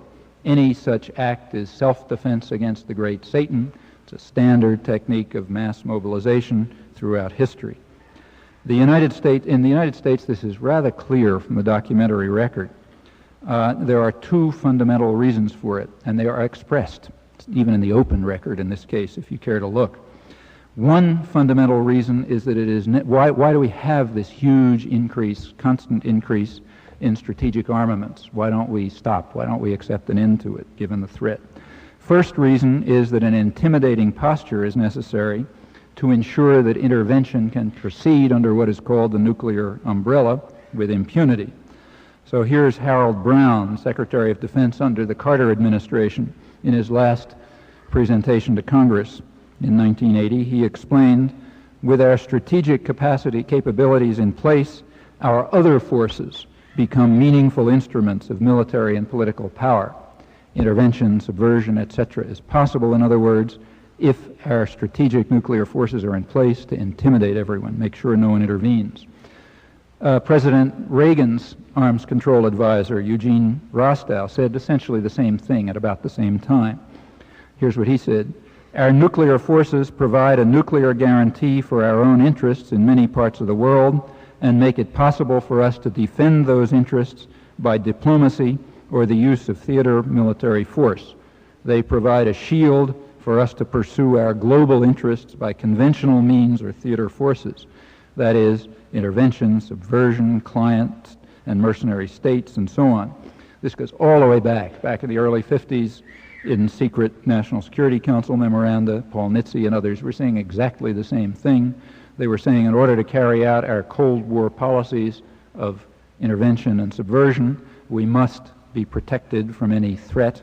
We must have what amounts to a nuclear umbrella. That's one major reason. There's a second major reason. I've already hinted at it. The Pentagon system has long been the technique by which the state mobilizes public resources to subsidize advanced sectors of industry. Now, there are very good reasons, which business elites, incidentally, have articulated very clearly since the late 1940s, as to why these methods are to be preferred over other devices of public subsidy for so-called private enterprise. Contrary to what's often said, the beneficiaries are not primarily military industry, rather general high-technology industry. So take, say, computers, the foundation of any modern society. In the 1950s, when computers were not commercially marketable, they were paid for by the public. The public paid for the cost of the costly period of research and development and early production through the military system in the 1950s. In the 1960s, when computers became marketable, it was handed over to so-called private enterprise, which had already been subsidized so that they could make the profits. And that continues right now. So the so-called fifth-generation computers, next big computer development, that's funded virtually entirely by the public through the Pentagon, NASA, which is basically a Pentagon-related enterprise, and the Department of Energy in connection with the production of nuclear weapons. And the same is true of a wide range of other advanced technologies. The so-called Star Wars, SDI, its expenditures correspond quite closely to those of Japan's state-coordinated industrial system, which the United States is unable to duplicate directly for a variety of social and historical reasons. In fact, SDI is perfect. It spurs the arms race. It subsidizes advanced industry, high-technology industry. It maintains international confrontation. It also happens to be extremely dangerous for American security, and the alleged purposes can be attained, in fact, costlessly by comprehensive test and missile ban, but that's irrelevant because security is not a concern, certainly not a primary concern. Now, if you understand these things, the main driving factors in the arms race, you can very well understand and predict, in fact, U.S. policies on arms control and related matters. The comparative advantage of the United States is not production any longer, rather technological innovation. So the United States will welcome reduction of nuclear armaments, which is a matter of minor importance in any event, since a tiny fraction of existing arsenals could cause totally unacceptable destruction. And we'll do that. We'll always be delighted to have the level of armaments decreased as long as two fundamental conditions are met. One, we've got to maintain an intimidating posture which permits the free exercise of intervention, subversion, and so on. That's got to remain in place. And the Pentagon system of forced public investment for the benefit of high technology industry, that must not be challenged. Perfect negotiating position is Star Wars combined with build down. It's a natural stance given the policy imperatives, and appropriate strategic doctrines can be designed at will given the nature of strategic theory, and that's what's done. Meanwhile, debates over the feasibility of missile defense, the choice of missiles, and so on, they will proceed along their largely irrelevant paths while the race towards destruction goes on. Now, it's sometimes argued that this planning is lunatic, and it's true, but it's totally irrelevant. In government, as in business, planning is short-run. It's a short-range system. You don't have long-term planning. The longer term is someone else's concern. If you think about it, you'll notice that that's quite natural in a competitive society, where those who do not devote themselves to short-term advantage are unlikely to be around in the long run. And these same attitudes are taken over when the same corporate managers become state planners. So we should not at all be surprised at the fact that in the 1950s, the United States made no effort to terminate the development of ICBMs, which were the only weapons that could threaten it. We should not be surprised that missile gaps and windows of vulnerability open and shut independently of any facts. We should not be surprised that Reagan's SDI was advanced with no Pentagon contribution and no strategic motive. That's known, incidentally. All of that came later. And that it is pursued regardless of the threat to survival. These factors are not the concern of planners. Rather, their concern is to maintain the disparity, to prevent rotten apples from infecting others, to ensure the crucial right to rob and to exploit, and to guarantee the domestic system of public subsidy and private profit called free enterprise. Now, the public may express overwhelming support for a nuclear freeze and cuts in military rather than social spending, as in fact it does, but this too is an irrelevance, as is the clear feasibility of a nuclear freeze, a comprehensive test ban, a ban on missile testing, and other measures which would surely enhance the possibilities of survival and be very beneficial to the security of the United States. As every serious study of the American political system recognizes, the public has little voice in such matters, and public opinion is of no more concern to elite groups that control the state apparatus than security or survival or human rights, the raising of the living standards, and democratization. Not only the people of Latin America, but also those of the rest of the world, including the United States, are an incident, not an end, in the words that so impressed Woodrow Wilson. This is not because the leadership are bad people, and none of it is likely to change very much if better people take their place. The reasons are institutional, and the problems should be confronted without illusions, with understanding of the social realities. Thank you. Oh, yeah. Will people who want to say something go to the microphones? And those of you who are leaving, would you mind doing it quietly so others can hear? Thanks. Go ahead. I'll just alternate, starting over here and then over here, okay? Okay. It's kind of hard for me to see you, so if I miss somebody, make yourselves visible. I guess what I want to ask about is activism, is what can be done. And I want to preface it by saying I'm with Colorado Freeze Voter, and we're in the process of organizing to make sure Ken Kramer is not the next senator. And in fact, the number of people in this room could accomplish that by helping on Election Day. Hello, is this? Yeah. By helping? On Election Day. On the election day? 3 days before, we have these little yellow slips we've been handing out to organize volunteers to help get the vote out. It's going to be get out the vote that makes the difference in this election. So I'd like everybody who can to get one and get it back to us. And the question I have for you is, what can we do? Do elections matter? What do you think? Yeah, elections matter. We shouldn't, in fact, they matter to the extent that the population creates a crisis of democracy. I mean, if elections are just something in which some portion of the population goes and pushes a button every couple of years, elections don't matter. In fact, they're irrelevant. On the other hand, if the public organizes to press its position, elections do matter. If citizens are constantly pressing their representatives, they can make a difference. Now, the way our system works, it's the amount of organization and the amount of pressure that counts. Now, notice what that means is kind of obvious, and everybody who thinks about it knows it. Your congressional representative can be influenced much more easily than your senator, and the senator can be influenced somewhat more easily than the president, who's essentially immune. When you get to the level of the executive, policy answers almost totally to elite groups, basically those who own the society and manage it. At the level of congressional representatives, popular opinion makes a difference because you can organize at a scale which will influence your representative. You can get your congressional representative to come to your home, for example, and get a group of neighbors and yell at them, or have people sit in on his office, or whatever works. It depends on the circumstances, and it can make a difference. Often it can make an important difference. So, for example, take, say, Contra aid. That came close. A little more political activism could have swung that vote, which would have made a tremendous difference in the amount of torture and murder and destruction in Central America. We didn't do it. We failed, and it could have been done at the congressional level. When you're trying to reverse things like the arms race, it's harder, because there you're talking about real institutional structures, which are very hard to change. Nevertheless, things can be done. For example, it would be possible to it might be possible, let's say, to put enough pressure on Congress to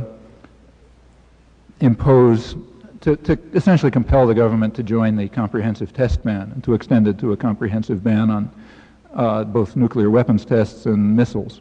Now, every arms analyst will tell you what that means. What that means is that the threat of a first strike erodes. That's a protection against a first strike. It's a costless, verifiable protection against a first strike. Frankly, I think a first strike is a total fantasy. But anyone who believes this stuff knows that to carry out a first strike, let's get into the world of illusion in which people talk about these things, that to carry out a first strike requires very high confidence in your weapons. A test ban, including a missile ban, will over time erode confidence. Therefore, it's a costless, literally, and certainly verifiable way of achieving what SDI, Star Wars, is theoretically supposed to achieve. It might be possible to get the United States to join that. That would have long-term effects.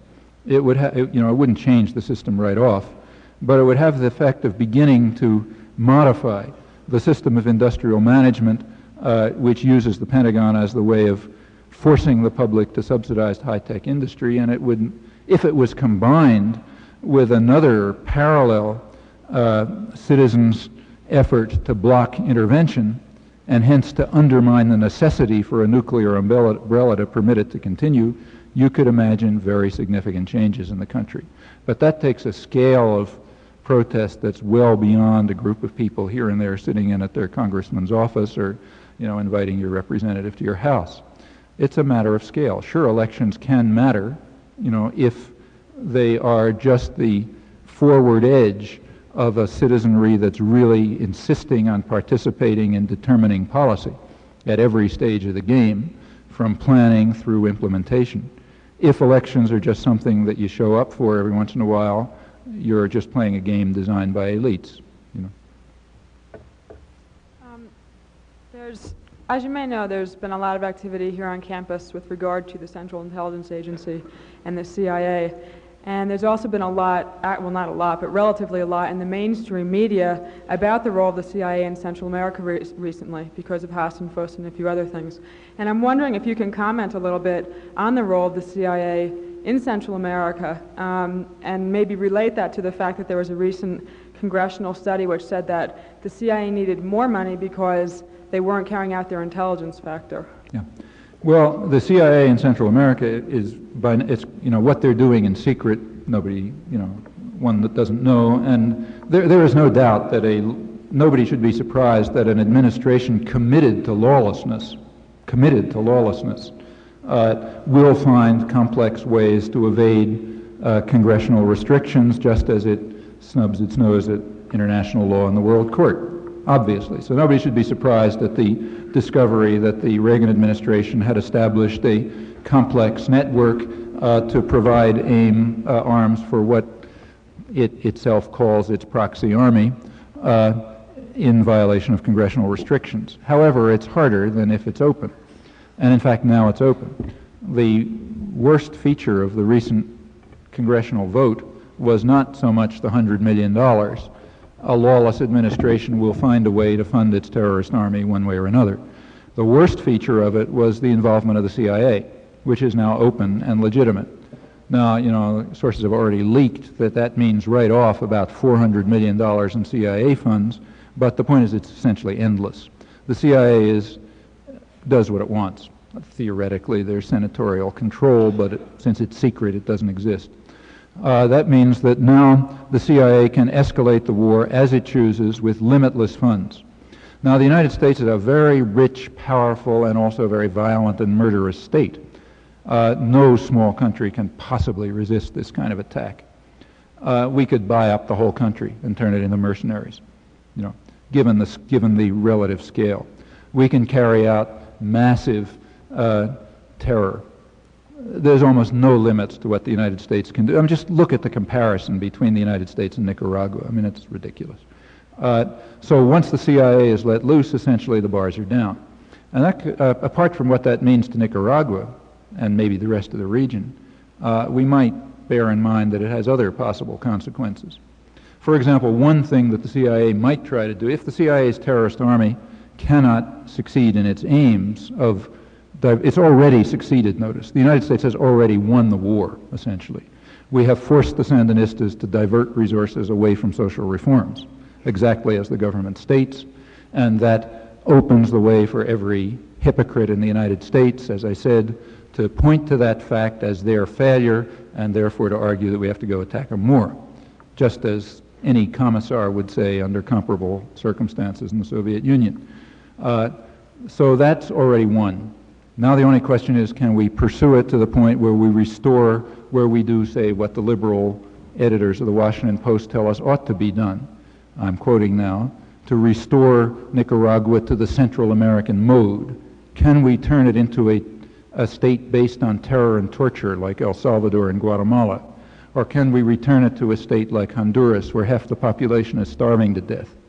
Can we do that, is what they're asking. Well, maybe we can. If the terrorist army can't succeed in that itself, the CIA, once it's involved, will do other things. For example, they may begin to do what they began to do before the congressional restrictions were imposed, to use high technology resources, where we, of course, dominate, to impose a blockade on Nicaragua. Now, you can do that with high-speed boats, the same Piranha speedboats that were used to bomb the ports and attack the oil installations in some of the many activities which were condemned by the World Court as aggression. Remember, aggression is the crime that people were hanged for after World War II. So you can continue with those operations.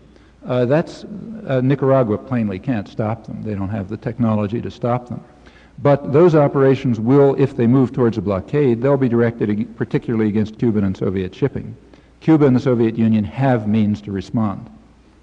If they choose to carry out those means, if they choose to defend their shipping against an American attack, you can be quite certain that the American media and the American liberal congressmen will express incredible outrage over this new demonstration of communist aggression and their desire to conquer the world, as illustrated by the fact that they're defending their ships against our attack. And that's what will happen, and in fact we will then respond by escalating the violence. It doesn't take long for that to go to a global war, not long at all. In fact, in that respect, the United States is once again playing with fire. So quite apart from what all this means for the region, it also means a not inconsiderable threat of global war. Well, that's the CIA in Central America. Of course, that's not the only place where they're active. You can tell other stories in the rest of the world, and it's not just the CIA. We have many resources of violence. For example, we use client states. You'll have noticed that in the current Hassenfuss story, it has surfaced that the United States is using Saudi Arabia as a way of funneling arms to the terrorist army. And notice, if you think it through, notice how intricate this planning is. Just as in the cases I mentioned, the planners are not stupid. Back in just look at the fine print of what's coming out in the New York Times and the Wall Street Journal today, and you'll notice the following. In 1981, the Reagan administration supported sending akyOXOUk, super high-tech surveillance aircraft, to Saudi Arabia over the opposition of the Israeli lobby. It's kind of unusual. They rarely are willing to run that political risk, but this time they did it, which means they had a real reason. And notice, incidentally, that when state policy is involved, the Israeli lobby is not very significant. They're only significant when they conform to state policy. So in this case, the government overrode the Israeli lobby, which is a powerful political force, and sent akyOXOUk to Saudi Arabia. Well, it wasn't so obvious then what was the big stake. Now we know. The big stake was lining up Saudi Arabia in the United States crusade for international terrorism in Central America. We use Israel for the same purpose, incidentally. As I mentioned, contrary to many falsehoods, under the Carter administration, American arms to the murderous regime of Guatemala continued at virtually the norm, even publicly. That's what Pentagon official figures say. What was going on by other means is another story, more certainly. But it wasn't enough because there was a rather significant war going on, and Congress was preventing the American executive from participating directly. So we used proxies. We used Argentine neo-Nazis, who, in the words of Brian Jenkins, the RAND Corporation specialist on terrorism, were proxies for the United States. We used Taiwan, but primarily we used Israel, just as we're using Saudi Arabia to support terrorists attacking Nicaragua. We were using Israeli specialists to support state terrorism in Guatemala, and it was effective. The numbers killed in those years are estimated roughly at about 75,000, which is not inconsiderable. And again, brutal murder, brutal torture and murder all the way through. And that's happened. We do the same in our efforts to destabilize Southern Africa, what's called constructive engagement, that requires supporting South Africa, as it required supporting Rhodesia and undermining the international boycott against Rhodesia. Well, we use Israel for that purpose, and probably Saudi Arabia too. The United States has it's a very powerful state. There hasn't been such a powerful state in history, even today, and has many mechanisms that it can use for its purposes of, in this case, international terrorism. CIA is one, but it's not the only one. It's an important one.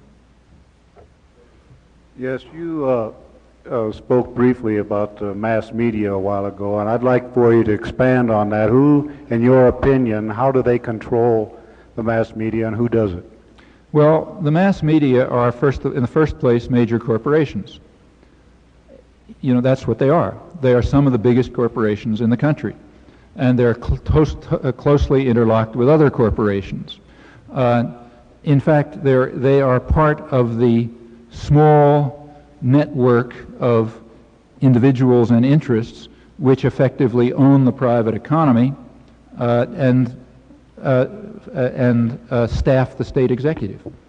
If you look at the people who hold the high planning positions in the state executive under any administration, they come from corporate boardrooms, investment banks, half a dozen law firms that cater to corporate interests, and so on. There are a number of studies of this if you're interested. That's the same group of people, the same interests who own the media. So naturally they share a perception of the world and general interests. That's at the top level. Now I suppose you get down to the editorial level or the reporter's level.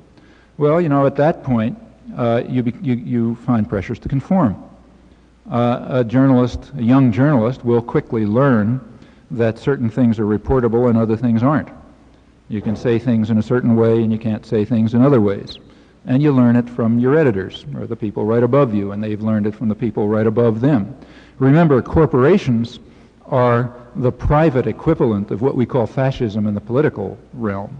The decision-making structure in a corporation is top-down.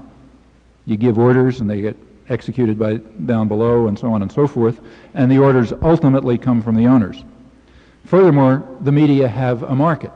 That market is other corporations. The market for the media is advertisers.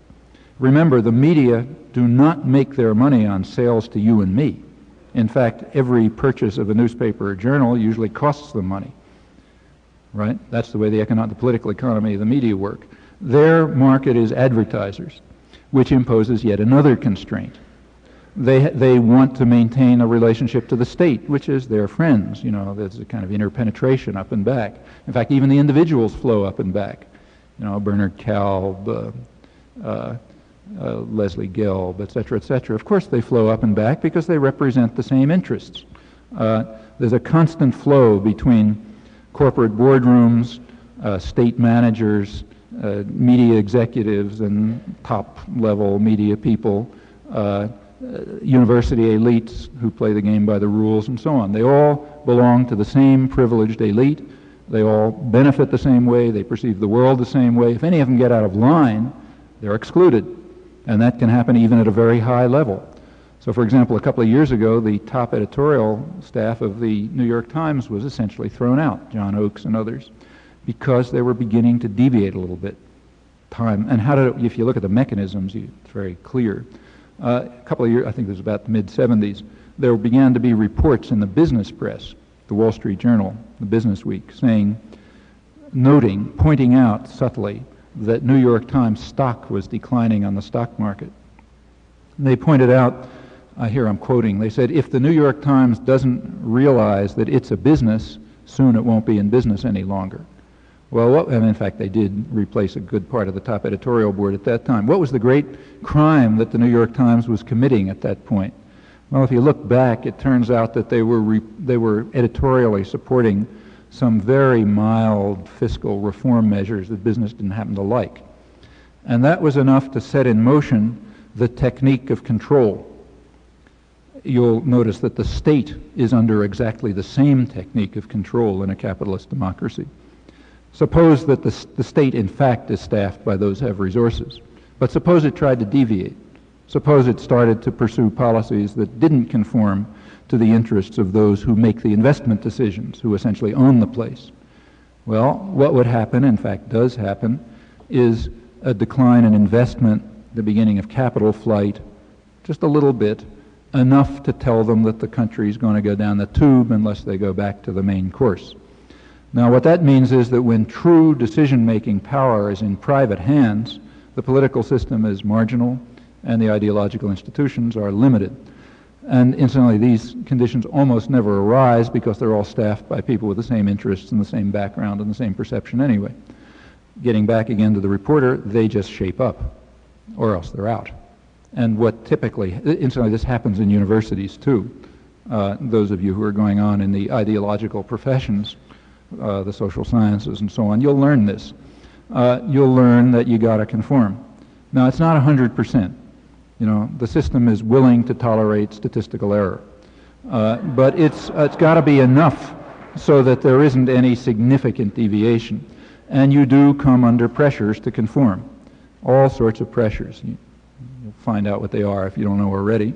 And those pressures are effective. What they do is weed out independent people. And for the people who decide to, there's also something very interesting, which you might as well be aware of if you haven't faced it yet, because it'll happen. What happens is that if you decide, well, I'll conform a little, You know, I'll do what they say, but I'll keep my independence of mind. As soon as you begin to do that, you're lost, unless you're a very rare individual.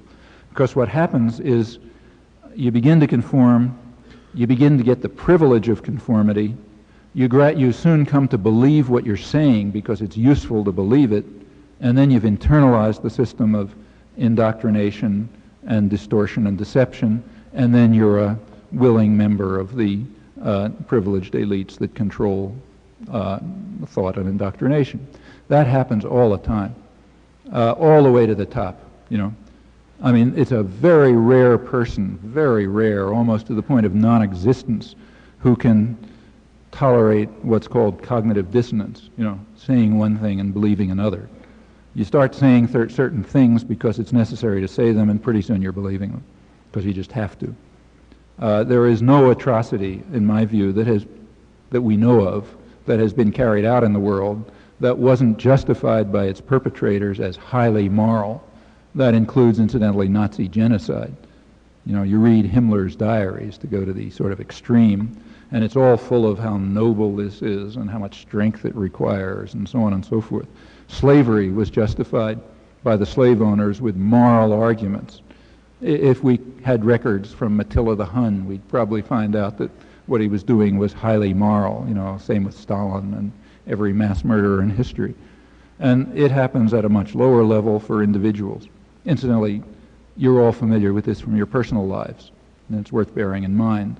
So like I doubt if there's anybody here who hasn't done pretty rotten things in their life at some time, but I also am willing to bet that every one of you has figured out a way to make that exactly the right and moral and proper thing to do, okay? And that's what happens when you become parts of institutions too. So that's the way the indoctrination works on the participants. And it ends up being a very effective system, ultimately rooted in control over resources, exactly as you'd expect. It's not very mysterious. Some people talk about it as this is a conspiracy theory. That's really idiotic. It's not a conspiracy. You know, like if the board of managers of General Motors decides to maximize profit, that's not a conspiracy. In fact, if they didn't do it, they'd be thrown out. You know, that's the institutional role they have to play. And the ideological institutions also have a role that they have to play within a nexus of institutions, and if they don't play that role, or if individuals within them don't play that role, they'll be replaced by others who do, because these are institutional facts, like the arms race. Yes. First of all, let me thank you and compliment you on your conversion to realizing that Pol Pot was a mass murderer, and you've finally seen the light on that, have you, Mr. Chomsky? No, I've seen exactly the light that I saw at the beginning. There's been a vast amount of lying on this topic, including an article which happens to be right before me in today's Daily Camera. Which I wrote. Which you wrote. Well, let me describe to you okay. Then, fine, then let me, okay. There's no time here. You know, it takes a phrase to produce a lie and 10 minutes to decode it, so I'll just take the one you've just mentioned. Let's take the Pol Pot atrocities, okay? You say here somewhere that everybody knows that Pol Pot killed 2 million people, or some phrase to that extent, something like that. Okay, let's look at that 2 million people and what I wrote about it. He killed no one, according to you, right? In this Pardon? book here. In this book by you, you say he killed virtually no one. After the cataclysm. Yes. And you can look and check exactly what I'm saying. You said it was a well-orchestrated campaign of hysteria. And may I finish Yes. on the 2 million? Okay. The figure of 2 million people killed was produced in February 1977. This is all described in detail in the book by Jean Lacouture, a French journalist, who was reviewing a book by a French priest named François Panchaud, which had just come out in French. It was fine. About a year or two later, it was translated into English, and you can read it if you don't read French. It was called Cambodia Year Zero. That was the only book at that point by anyone who had any direct or sort of plausible knowledge of what was going on in Cambodia, so it was an important book. It appeared in France in January 1977. It was immediately reviewed in the New York Review of Books, translating a review that just appeared in France. Did you kind of come to the point? I'll get to the point. I'll get to the point. The review and all that. I told you it takes 10 minutes to decode a lie, and I'm now decoding it, okay? In this review, Jean Lacouture stated that according to Panchaud, Pol Pot had killed, in fact, he didn't talk about Pol Pot because nobody knew him then. He said the Khmer Rouge have boasted, that was his word, of killing 2 million people. That's where the figure of 2 million comes from that you've heard over and over again since. Well, I was interested. I hadn't seen figures like that. And the book was not available in the United States. Incidentally, Lacouture's review was immediately picked up by the press, quoted all over the place. Oh, isn't this fantastic? I mean, horrifying. They've killed 2 million people. Incidentally, in July 1975, 2 years earlier, the New York Times had already accused them of genocide. But now we had support from Panchaud, the French priest, high source, says they killed 2 million people. Well, I had no opinion on it one way or another. So I did the obvious thing. I wrote to some friends in France and asked them to mail me the book, because no copy of it existed in the United States. It was being quoted all over the place. Everybody was quoting it, but it didn't exist. So I got a copy of the French book. And here's what I discovered. Here's the source of your 2 million figures. I discovered that, according to Panchaud, the United States was responsible for the death of 800,000 Cambodians in the bombing in the war in the first half of the decade. And then he says, according to the American embassy, the Pol Pot regime is responsible for 1.2 million deaths from all causes, including killing, starvation, overwork, etc. All right, Lacouture read that. He added up the two figures, the alleged claim of the American embassy and Panchaud's claim about the American war, added them up, comes to 2 million, attributed it all to Pol Pot. That was the 2 million figure.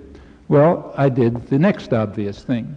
I wrote a personal letter to Lacouture in which I said, look, I don't know what's going on in Cambodia, but you misquoted Panchaud.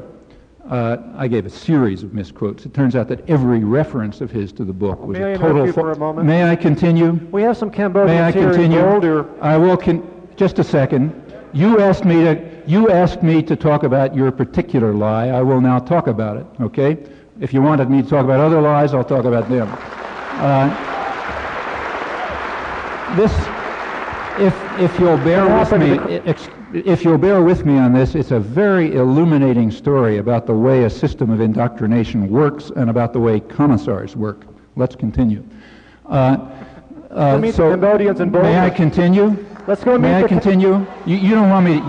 You don't want to. It's plain that you don't want to hear this, and I understand why. But let me continue anyway. I won't take the time to go through the other lies. I just mentioned that one. Okay. I mentioned to Lacouture that his falsification of Panchaud's book was now being widely quoted, and I thought that was improper. I thought he ought to report what Panchaud actually said. He then wrote an article which appeared in the United States, in which he thanked me for calling to his attention a number of errors. In fact, it turned out everything that he'd referred to was totally false, but let's forget that. And he corrected a few of them, not all, but a few.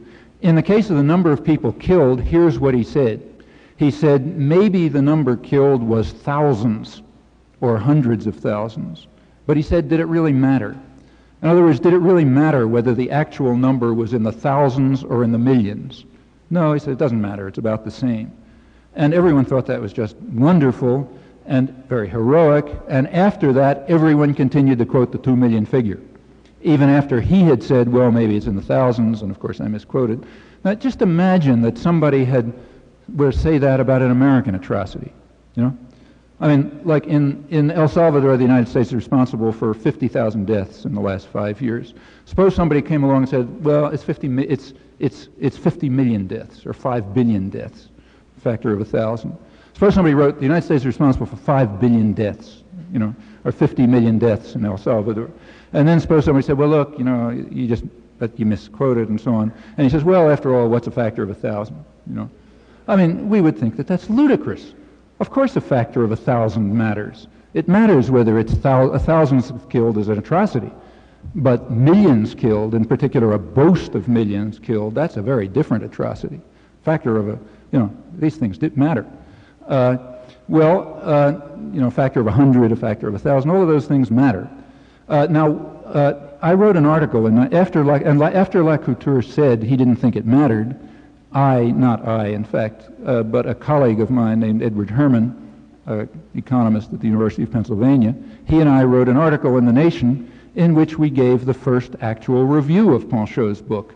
Panchaud's book is the standard source on this, and we wrote the first review of it. I discount Lacouture's review because everything in it was totally false. The book had not yet appeared in English, but we wrote a review of the book in The Nation. It's June 25th, 1977. You can look it up. And in it, we praised Panchaud's book as serious and worth reading, with its report of the grisly atrocities committed by the Khmer Rouge and their barbarity. And we said we have no idea what the actual numbers are. How could we know? But on the basis of his book, they're probably serious. And we ran through the range of we also said we disagreed with Lacouture about the question of a factor of 1,000. We thought it mattered whether the number killed was in the thousands or the millions. Incidentally, in the same review, we also pointed out that Panchaud had very significantly exaggerated the atrocities due to the American bombing. You'll notice that nobody's minded that. We have never been criticized for pointing out that Panchaud exaggerated the number of killings due to the United States. Excuse me. No, he's not. I'll go on with the rest. Yeah, that was the first book that existed, and it's the major source. Okay, and that's all we wrote at that time. Okay, that's the basis of your first. Then in the book that you're, the book that you're talking about, was written in 1978, and it appeared in 1979 after the fall of the Pol Pot regime. Written in 1978, it used more evidence up through early 1978. Now, in that book, we started off by saying that the Khmer Rouge are responsible for what we called gruesome atrocities, and we went on to describe them. And but our book was not about Cambodia. It was about the American propaganda system. This is one chapter in a 2-volume work on the American propaganda system, in which we compared the way the other guy's atrocities are treated with the way our atrocities are treated.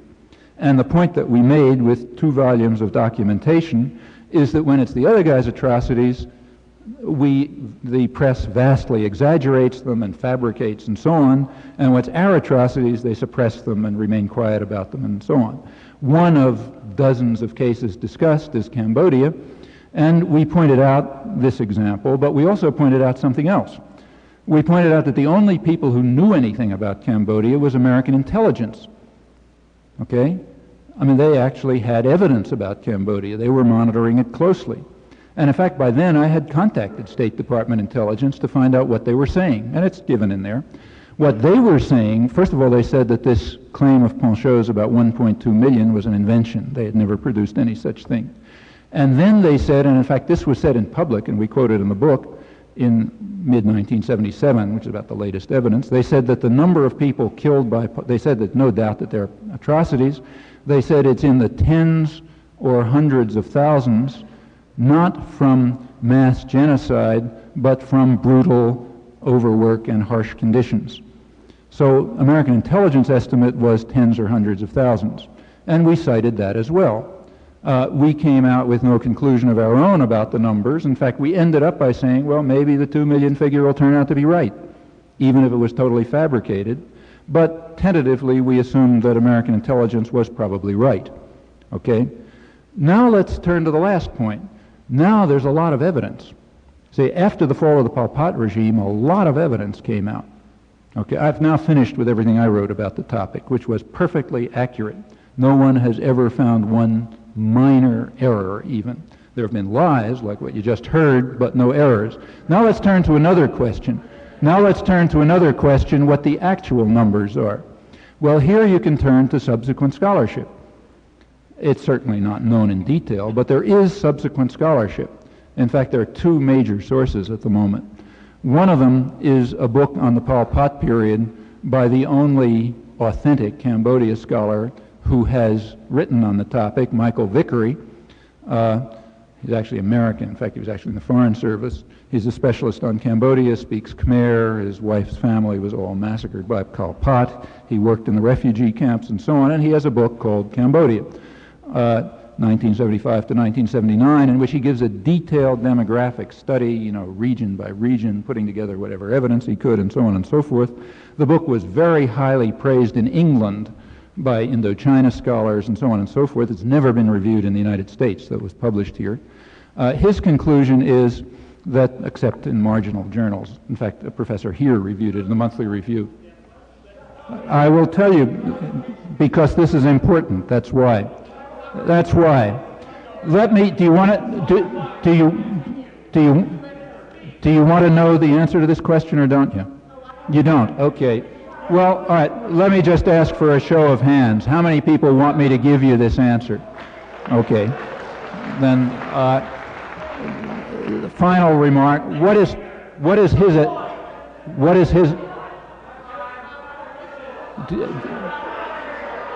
do you want to hear what the scholarly record shows? Yes, okay. What his estimate is that the total number who died above what would be expected if you had had regular population growth is about 700,000. There's another study by the one government that carried out an official inquiry into this, the government of Finland. Of course, again, never mentioned in the United States. They come out with somewhat lower estimates. The State Department journal Problems of Communism came out with a still lower estimate. There are people, incidentally, who are apologists for Pol Pot. The government scholar Douglas Pike, who now heads the Indochina Resource Center, according to him, Pol Pot was, I'm quoting, the charismatic leader of a peasant revolution under whom the population didn't suffer anywhere near as much as they said. However, I haven't said any of these things. I've just reported the facts. Now, why does that bother people so much? Because what Herman and I did was we took the position that it is not proper to lie, either in suppressing the crimes of your own state or exaggerating the crimes of an official enemy. And of course, the commissars who insist on the right to lie are outraged by this.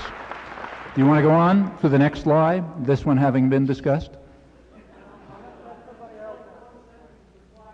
Minutes, and I'm afraid to even say 2 sentences because it may equal 20 minutes. Okay. Well, it may. As I said, it takes a phrase to produce a lie and some time to decode it. Could I say something? Go ahead. I mean, I know I might be lynched any moment, but could I say something? I know I might be lynched, but I'm going to try. It's your floor. Thank you, sir. Thank you. Go ahead. Thank you. The microphone's been turned off. Will you go ahead? I don't have a microphone. Now that we know about the two men, will you go ahead? All right. Yeah. We're back in business. Go ahead. You're the most adept sophist I've ever met. Sorry? You are the most adept sophist I have ever met. Really? Okay. If we We'll let the audience judge that. Will the Nazis please be quiet? I would like to have a word, if I might. I will wait till they have had their say. Do you have something to say? I can't talk over that kind of the abuse being hurled at me. Go ahead. Now, would you silence your goon squad? Would I what? Silence your goon squad. I can't hear the word. Violent remarks are being thrown at me. I'm sorry, I can't hear what you're saying. Would you talk? I didn't vote for Reagan, I'm sorry. Would you talk so that I can hear? Yeah. Are you not understanding what I'm saying? Now I understand. Go ahead. What was your question? That's hard to deal with. What is your question? My question is that... Thank you for the silence. Now, you have described a world, a Nazified world controlled by the United States, and I think someone coming from Mars and hearing all this would think that's the state, that the world is controlled by the United States in a kind of terroristic network. And would be very surprised to go out into the world and find that, in fact, the allies of the United States and Europe and Japan that were reconstructed by the United States and helped by the United States, in fact, are the freest, most prosperous states in the world due to the benevolence of the United States. That, in fact, the things that you attribute to the United States, thank you, the things that you attribute to the United States, for instance, death squads in El Salvador, was an outrage, considered an outrage by the Carter administration, considered an outrage by Ambassador White, who was there. Carter cut off aid to to Guatemala, excuse me. In fact, we had the ironic situation in 1979 and 1980 of the United States sending emergency aid to the government of the Sandinistas, which is a pro-communist Marxist-Leninist group of people, and the United States was aiding them. At the same time, the United States was denying aid to the anti-communist government of Guatemala, because of its human rights abuses. Now, that's the kind of twist that doesn't quite Okay. fit into your conspiratorial theory, which Right. includes the media, and everything is all kind of in a big ball, and everybody's just working towards this untruth. Well, you how do gave three examples. Shall I comment on those? First, you said that the Carter administration was opposed to death squads and Ambassador White was opposed to them. Second, you said the United States stopped military aid to Guatemala under Carter. And third, you said the United States was sending aid to the Sandinistas. So let's take those three. Ambassador White, until the moment that he left the government, supported what was happening. You will find no criticism on his part. The Carter administration claimed officially in 1980, when the death squads really went into operation, when the bishop talked about the war of extermination and genocide against a defenseless civilian population. That was under Carter, remember. That was the year that 10,000 people were killed. The Carter administration officially was saying that it didn't know who was doing it, that the centrist government was under attack by the terrorists of the left and terrorists of the right, and we have to continue to support the centrist government. It later turned out, it later leaked out, that and the press was saying the same thing. Alan Riding, who's the top Central American, Latin American correspondent of the New York Times, later pointed out in the small print, I'm quoting virtually, that at that time the Carter administration was telling the press exactly what the human rights groups and the Salvadoran Church were telling them, namely that 90% of the atrocities were due to the security forces and the death squads were simply part of the security forces. After he left the government, Ambassador White started saying the same thing. But in 1980, when he was there, he didn't. You can find this, if you want to go back to the press, you can find it there. If you want a secondary source, you can look, say, at Ray Bonner's book. He was the Times correspondent who was withdrawn from there, and he gives plenty of evidence about it, as do I. That's El Salvador.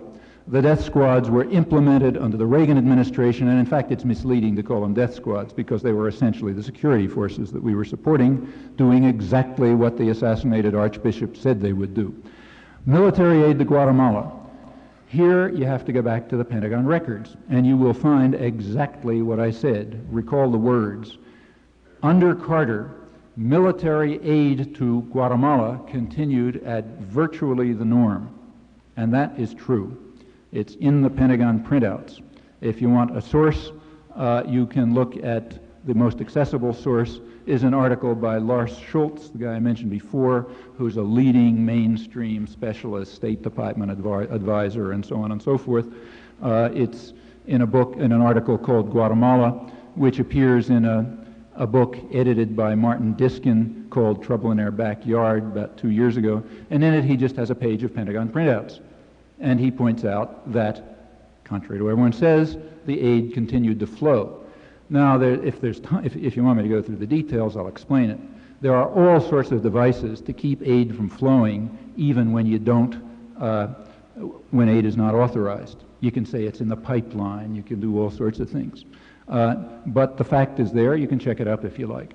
Incidentally, under Reagan, the official aid stopped, but the unofficial aid, the illegal aid, escalated.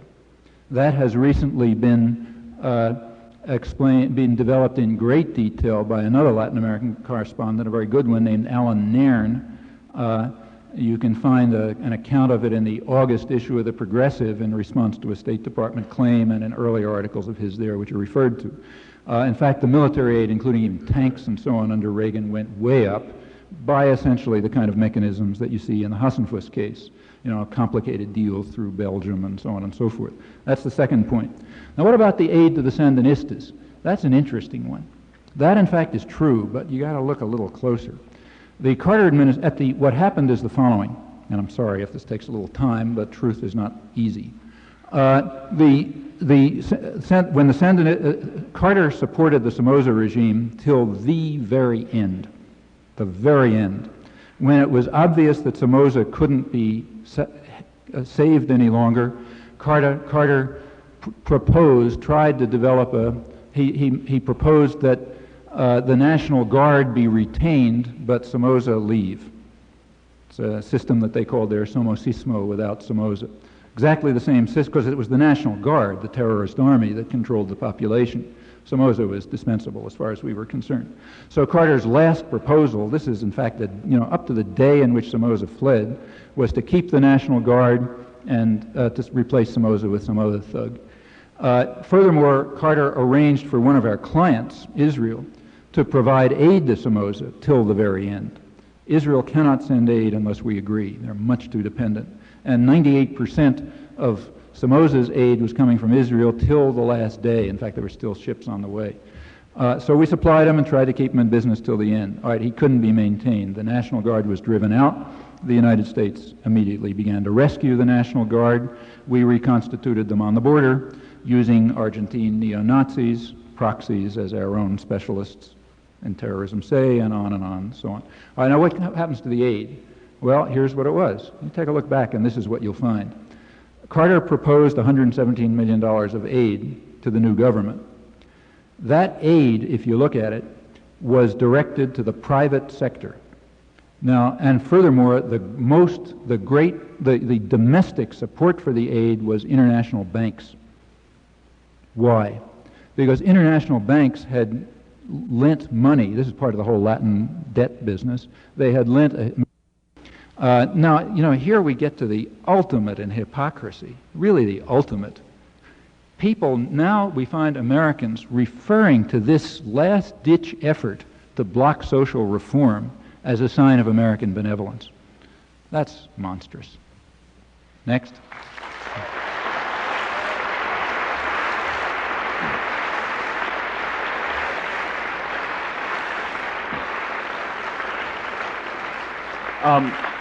Hopefully we can look forward to some more illuminating articles by Frank. Pardon? I didn't catch that. That's okay. On the way in here, we were, a number of us were given material about Israel and Zionism. I'm wondering if you can give us some brief examples of the connection between Israel and, let's say, Guatemala, El Salvador, and Somoza's Nicaragua. Okay. I think given the time, I'm afraid I can't answer, but let me just refer you to some sources. Well, the general fact is that, as in many other parts of the world, Israel did serve as the agent of the Carter and Reagan administration to circumvent the fact that the Congressional Human Rights Campaign had put certain constraints on their ability to participate in genocide. So we did it through Israel, not only Israel, Taiwan, Argentina, Israel. There's a network of pariah states that we use for that purpose, Saudi Arabia and so on. But Israel is the best because they're the most dependable since they're totally dependent. That's one of the reasons we maintain the military confrontation in the Middle East and block peace, incidentally. We want to keep them dependent. They're technologically advanced. It's highly militarized. They're really good at it. So it's a Sparta. The United States wants to keep them that way.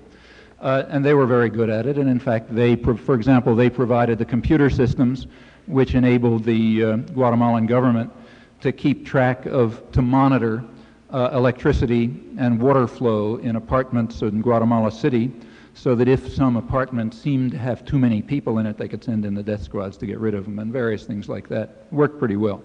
The so-called model villages, which are a system for controlling the rural population in a vicious fashion, I should say. They also organized that and so on.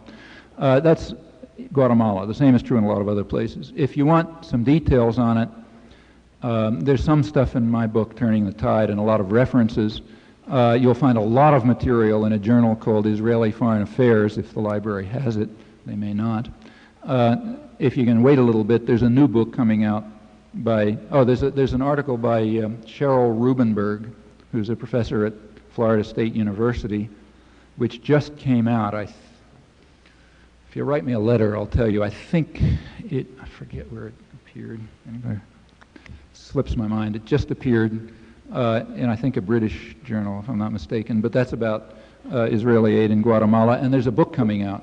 It should be out in a couple of months, by an Israeli scholar named Beit Halachmi, B-E-I-T-Hallahmi.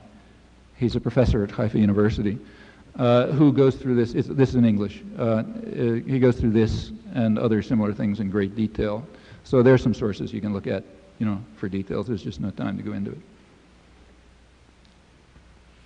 with respect to disinformation and political and social rhetoric, would you comment on the uses of humor historically and their kind of relative impact to other methods of straight education and editorial in dealing with shifting political awareness? Let me suggest that I not answer. It's an interesting question, but I think it's enough off track so that, given the hour, if you don't mind, I won't answer. Yeah.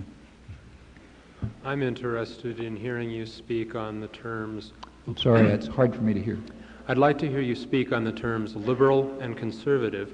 Which terms? Liberal and conservative? Since you obviously use conservative to, in a much more narrow sense. Well, I use it in its dictionary sense. It's rather ambiguous Yeah. in terms of what is to be conserved. Right. Okay. I mean, the terms of political discourse are at best not models of clarity. And in fact, liberal and conservative are interesting in that they've just shifted around totally. What is now called conservative in the dictionary sense was called liberal in the late 19th century. There's a whole set of ideas called classical liberalism, represented by a lot of Enlightenment figures. Some of the most important, for example, are Wilhelm von Humboldt, who inspired John Stuart Mill, and Mill himself, and it goes back to Locke, and that tradition, classical liberalism. Nowadays, that's called conservatism. It should be. That's what should be called conservative. When the term is used properly, that's called conservatism. It's opposition to state power. In fact, this is a lot of what the part of the underlying conception of the United States government was before it became a state capitalist system in the 19th century. If we go back to the 18th century, the conception was basically this. We imagine a society of essentially equal people. Now, in fact, if you look, it was equal white male property owners. But if you put that aside, a society of equal people, roughly equal, and what barriers are there to liberty? Well, slavery, the church, and the state. Okay? So therefore we got a weakened state power, weakened church power, and end slavery. Ideas of that sort are basically classical liberalism developed with a good deal of sophistication. And a modern conservative, like say Taft, wants to cut back state power, to cut back, say, state intervention in the economy, same with someone like Mark Hatfield, to preserve the Enlightenment ideals of freedom of expression, of freedom from state violence, of law-abiding states, and so on and so forth. That's roughly modern conservatism. There's almost no conservatives these days. As I said, Hatfield's one, I'm another. You can find a couple of others. The way the term conservative is now used, it's used for people like Reagan. That is, people who want to expand the power of the state, to increase state intervention in the economy, to protect the state from public surveillance, to destroy civil liberties, to tear whatever there is of law to shreds, and so on and so forth. That has nothing to do with conservatism. Now, what about liberalism? Well, liberalism, as I said, used to mean what I just described. Just a second. I'll call on you in a second. If you want to talk, go back to the mic. Liberalism used to mean what I just described. The modern term liberalism, however, means something quite different.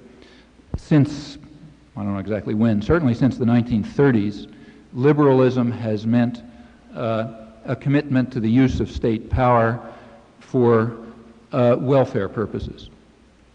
So New Deal type measures and so on. That's very different from classical liberalism. In fact, what it is it sort of sheds off towards modern social democracy. Okay? Now, you can make some sense out of these terms. They all have some sort of vague meaning. But the new meaning of the term conservative, as applied to the Reaganites, that has no meaning at all. These guys are the opposite of conservative in any sense on any issue you can think of. They are fanatic statists. They believe in state power and state violence, an expansion of state power. They believe in lawlessness, It has nothing to do with conservatism. The fact that you can even use the word conservative to refer to this is astonishing. As I say, if Robert Taft heard this, he would turn over in his grave. These are all the things he fought against. Any conservative fought against. Yes, could you speculate briefly on the impact that the dismissal of the diplomats from the United States and USSR will have on our future? I'm sorry, it's very hard to hear. Could you say it again? Could you speculate on the impact of the dismissal of the diplomats in the U.S. and the USSR? Well, I mean, the impact will be to somewhat harshen relations between the two powers. I don't think it'll have a major impact, frankly. The reason is I think both sides want to keep talking. The Russians want to keep talking because they're in trouble. Gorbachev would, I mean, the Soviet society is in fact a dungeon, no doubt. It's a totalitarian dungeon, you know. But the fact of the matter is that the government, the Gorbachev government, wants to devote resources towards domestic needs and to turn them away from the arms race for all kinds of reasons. For one thing, because they're scared, you know, for one thing, because they're trying to be a more benevolent dictatorship and so on and so forth. That means they need negotiations.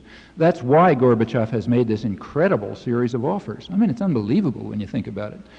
You know, most of it isn't even reported here. But just think what they've offered lately. I mean, for over a year now, they've had a unilateral test ban. Okay, they have the last offer. They offered to withdraw all of their intermediate-range missiles and to permit Britain and France not only to maintain their missile force, but even to improve it. That was never, I don't think that was even, I don't even think that was mentioned here. I mean, we somehow pretend that the British and French missiles don't hurt when they hit. They do. They're just like anybody else's missiles. Doesn't matter whose name is on them. But they were willing to withdraw their missiles and let the British and French missiles remain. They have proposed a elimination of the pact system. It's astonishing, you know. I don't know if they mean it, since the United States was terrified and immediately backed down. We never pursued it. But Gorbachev proposed dismantling NATO and the Warsaw Pact. Well, you know, if Americans cared even minimally about Poland, say, or Hungary, we'd jump at that opportunity. I mean, we don't need NATO to control Germany, you know, France. But they do need the Warsaw Pact to control Poland. So if we even had a marginal interest, I mean the U.S. government and U.S. elites, if they had even a marginal interest in the welfare of the Poles, which of course they don't, they would at once leap at this opportunity and see if you could pursue it.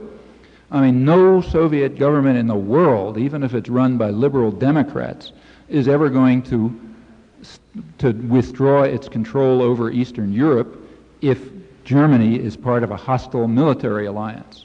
That's transparent. I mean, Germany alone almost destroyed Russia not long ago. Germany as part of a hostile military alliance is a real threat. I mean, they happen to have real threats. We don't, but they do. They're surrounded by powerful enemies in Western Europe, in Turkey, and elsewhere. We're not. So they proposed the dismantling of the pacts. Well, you know, we fled from that one. It was not even mentioned here. They proposed withdrawing all fleets from the Mediterranean, Russian and American fleets from the Mediterranean. That's extremely important. The Russian and American fleets have repeatedly come into confrontation in the Mediterranean. Every time there's an Arab-Israeli war, the Soviet-American fleets come into confrontation. In fact, back in 1967, we almost went to war over that. McNamara's testified about it. The two fleets came into confrontation, and it's happened over and over. That's the way a nuclear war is most likely to start. Well, okay, they're offering to withdraw the two fleets. Now, you know, for us, the Mediterranean is much less significant than it is for them.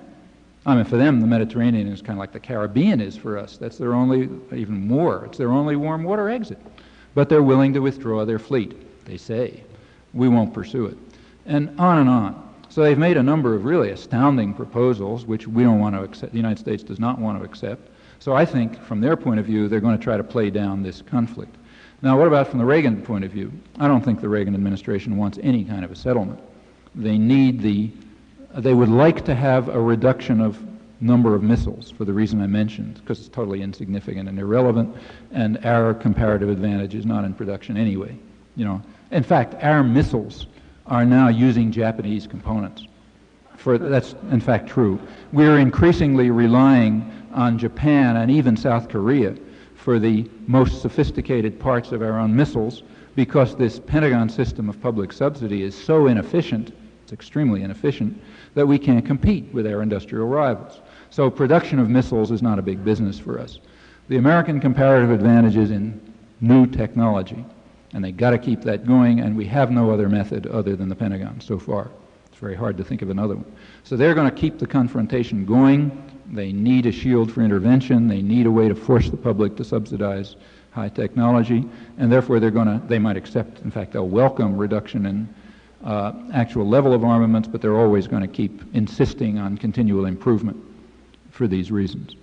That's where we're ahead, and that's the way we keep our industrial system going. So but nevertheless, the Reagan administration does want to talk. And the reason is, again, they're afraid of their major enemy, the domestic population, both here and in Europe. You got to shut them up. You don't want too much turmoil in Europe. You don't want too much turmoil here. So the way you do it is continuing to show a willingness, a forthcoming willingness to participate in negotiations and so on and so forth. You want to look at disinformation. Look at the way they handled that Reykjavik summit.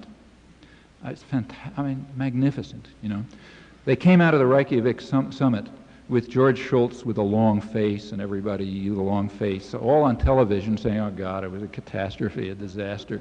Then they realized that's not going to play in Peoria. So they switched 180 degrees, and all of a sudden George Shultz comes on beaming and Reagan comes on beaming. It was a fantastic success, and the whole press switches around, like parrots. Yes, it was a fantastic success. Everybody loves it, 3-to-1 support. It's like trained parrots. And they got to keep doing that because, you've got to worry about your primary enemy, the domestic population. You got to keep them quiet. So to get back to your comment, I don't think that this is going to have a big effect because each side, for quite different reasons, wants to keep the discussions going. I was told only one more question, and it'll have to be from this side since the last one was from that side, so go ahead. Well, in the United States, there's a segment of the... Was what? There's a segment of the industrial portion of the United States that makes a tremendous amount of money off the arms race, but in the Soviet Union, they don't apparently have that. They don't have a system where people get rich off of the arms race. So that's one reason to believe they're sincere in offering to stop testing and to dismantle their portion of the arms race. Are there any other reasons to believe that they're insincere? Are there ways in which they really may gain or profit from the arms race? Well, your point is very important. They don't have exactly the same motives that we do to keep the military system going.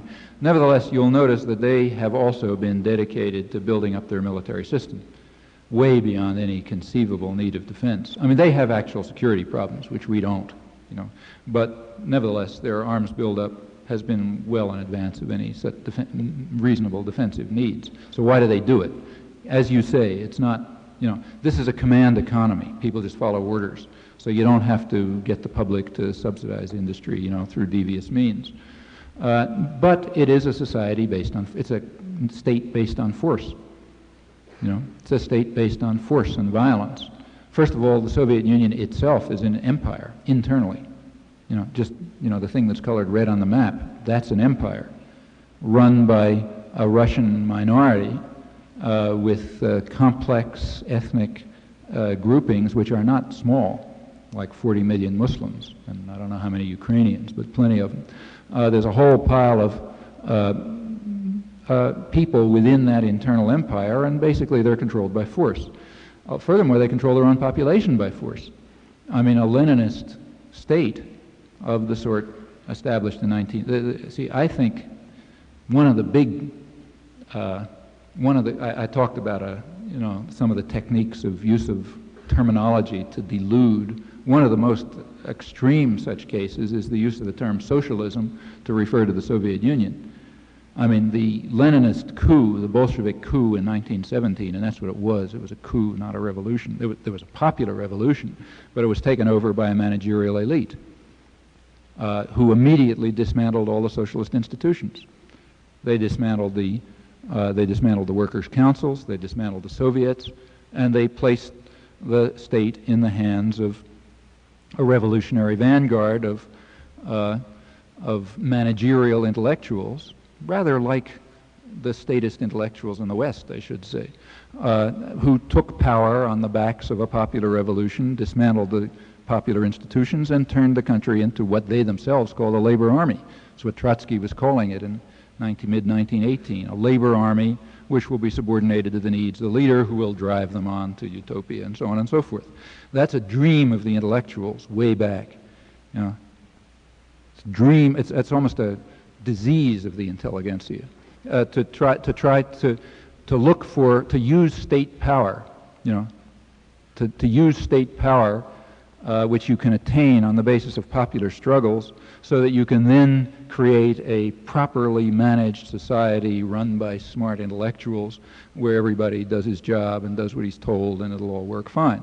Okay, that's Leninism. That's the exact opposite of socialism. I mean, if socialism means anything, it means workers' control of production and then on from there. And that's the first thing they destroyed. So why do we call it socialism? Well, and incidentally, if you're running that kind of society, you need violence.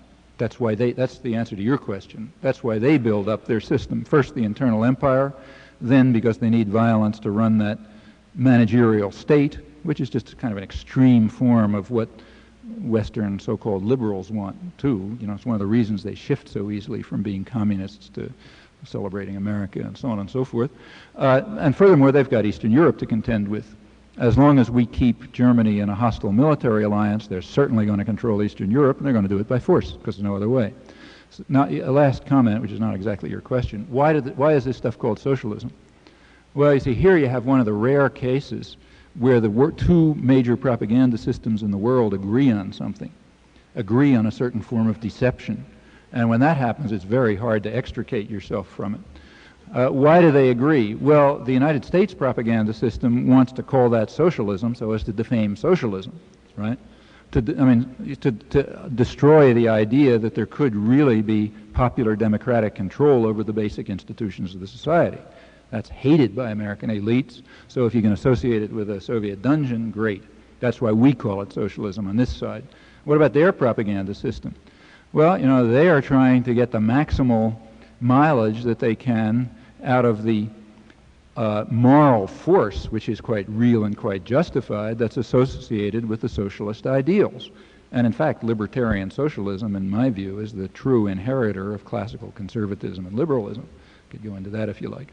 But they want to get, when you really think through what the classical liberals were saying, in a society in which it's not just the state and the church that are powerful institutions that dominate, but the state, the church, and corporations. They didn't think of that. That's something later. But the same ideals under these new circumstances lead you right on to libertarian socialist ideals.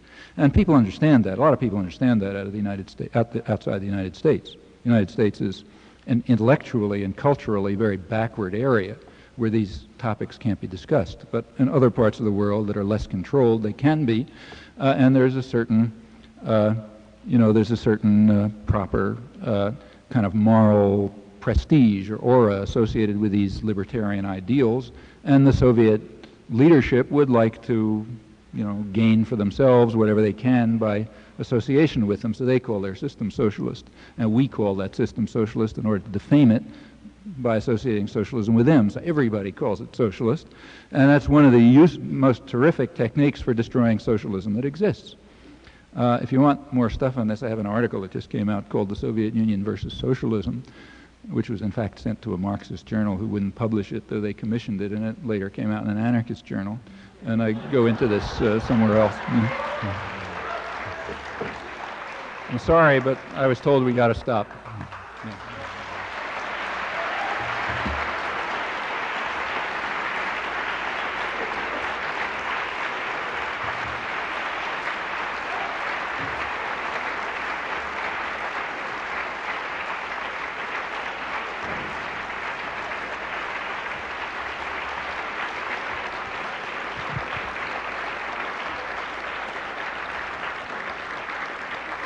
I wanted to thank Paula for doing these signings. She had to leave. She didn't realize this would go on quite so long, that he had this much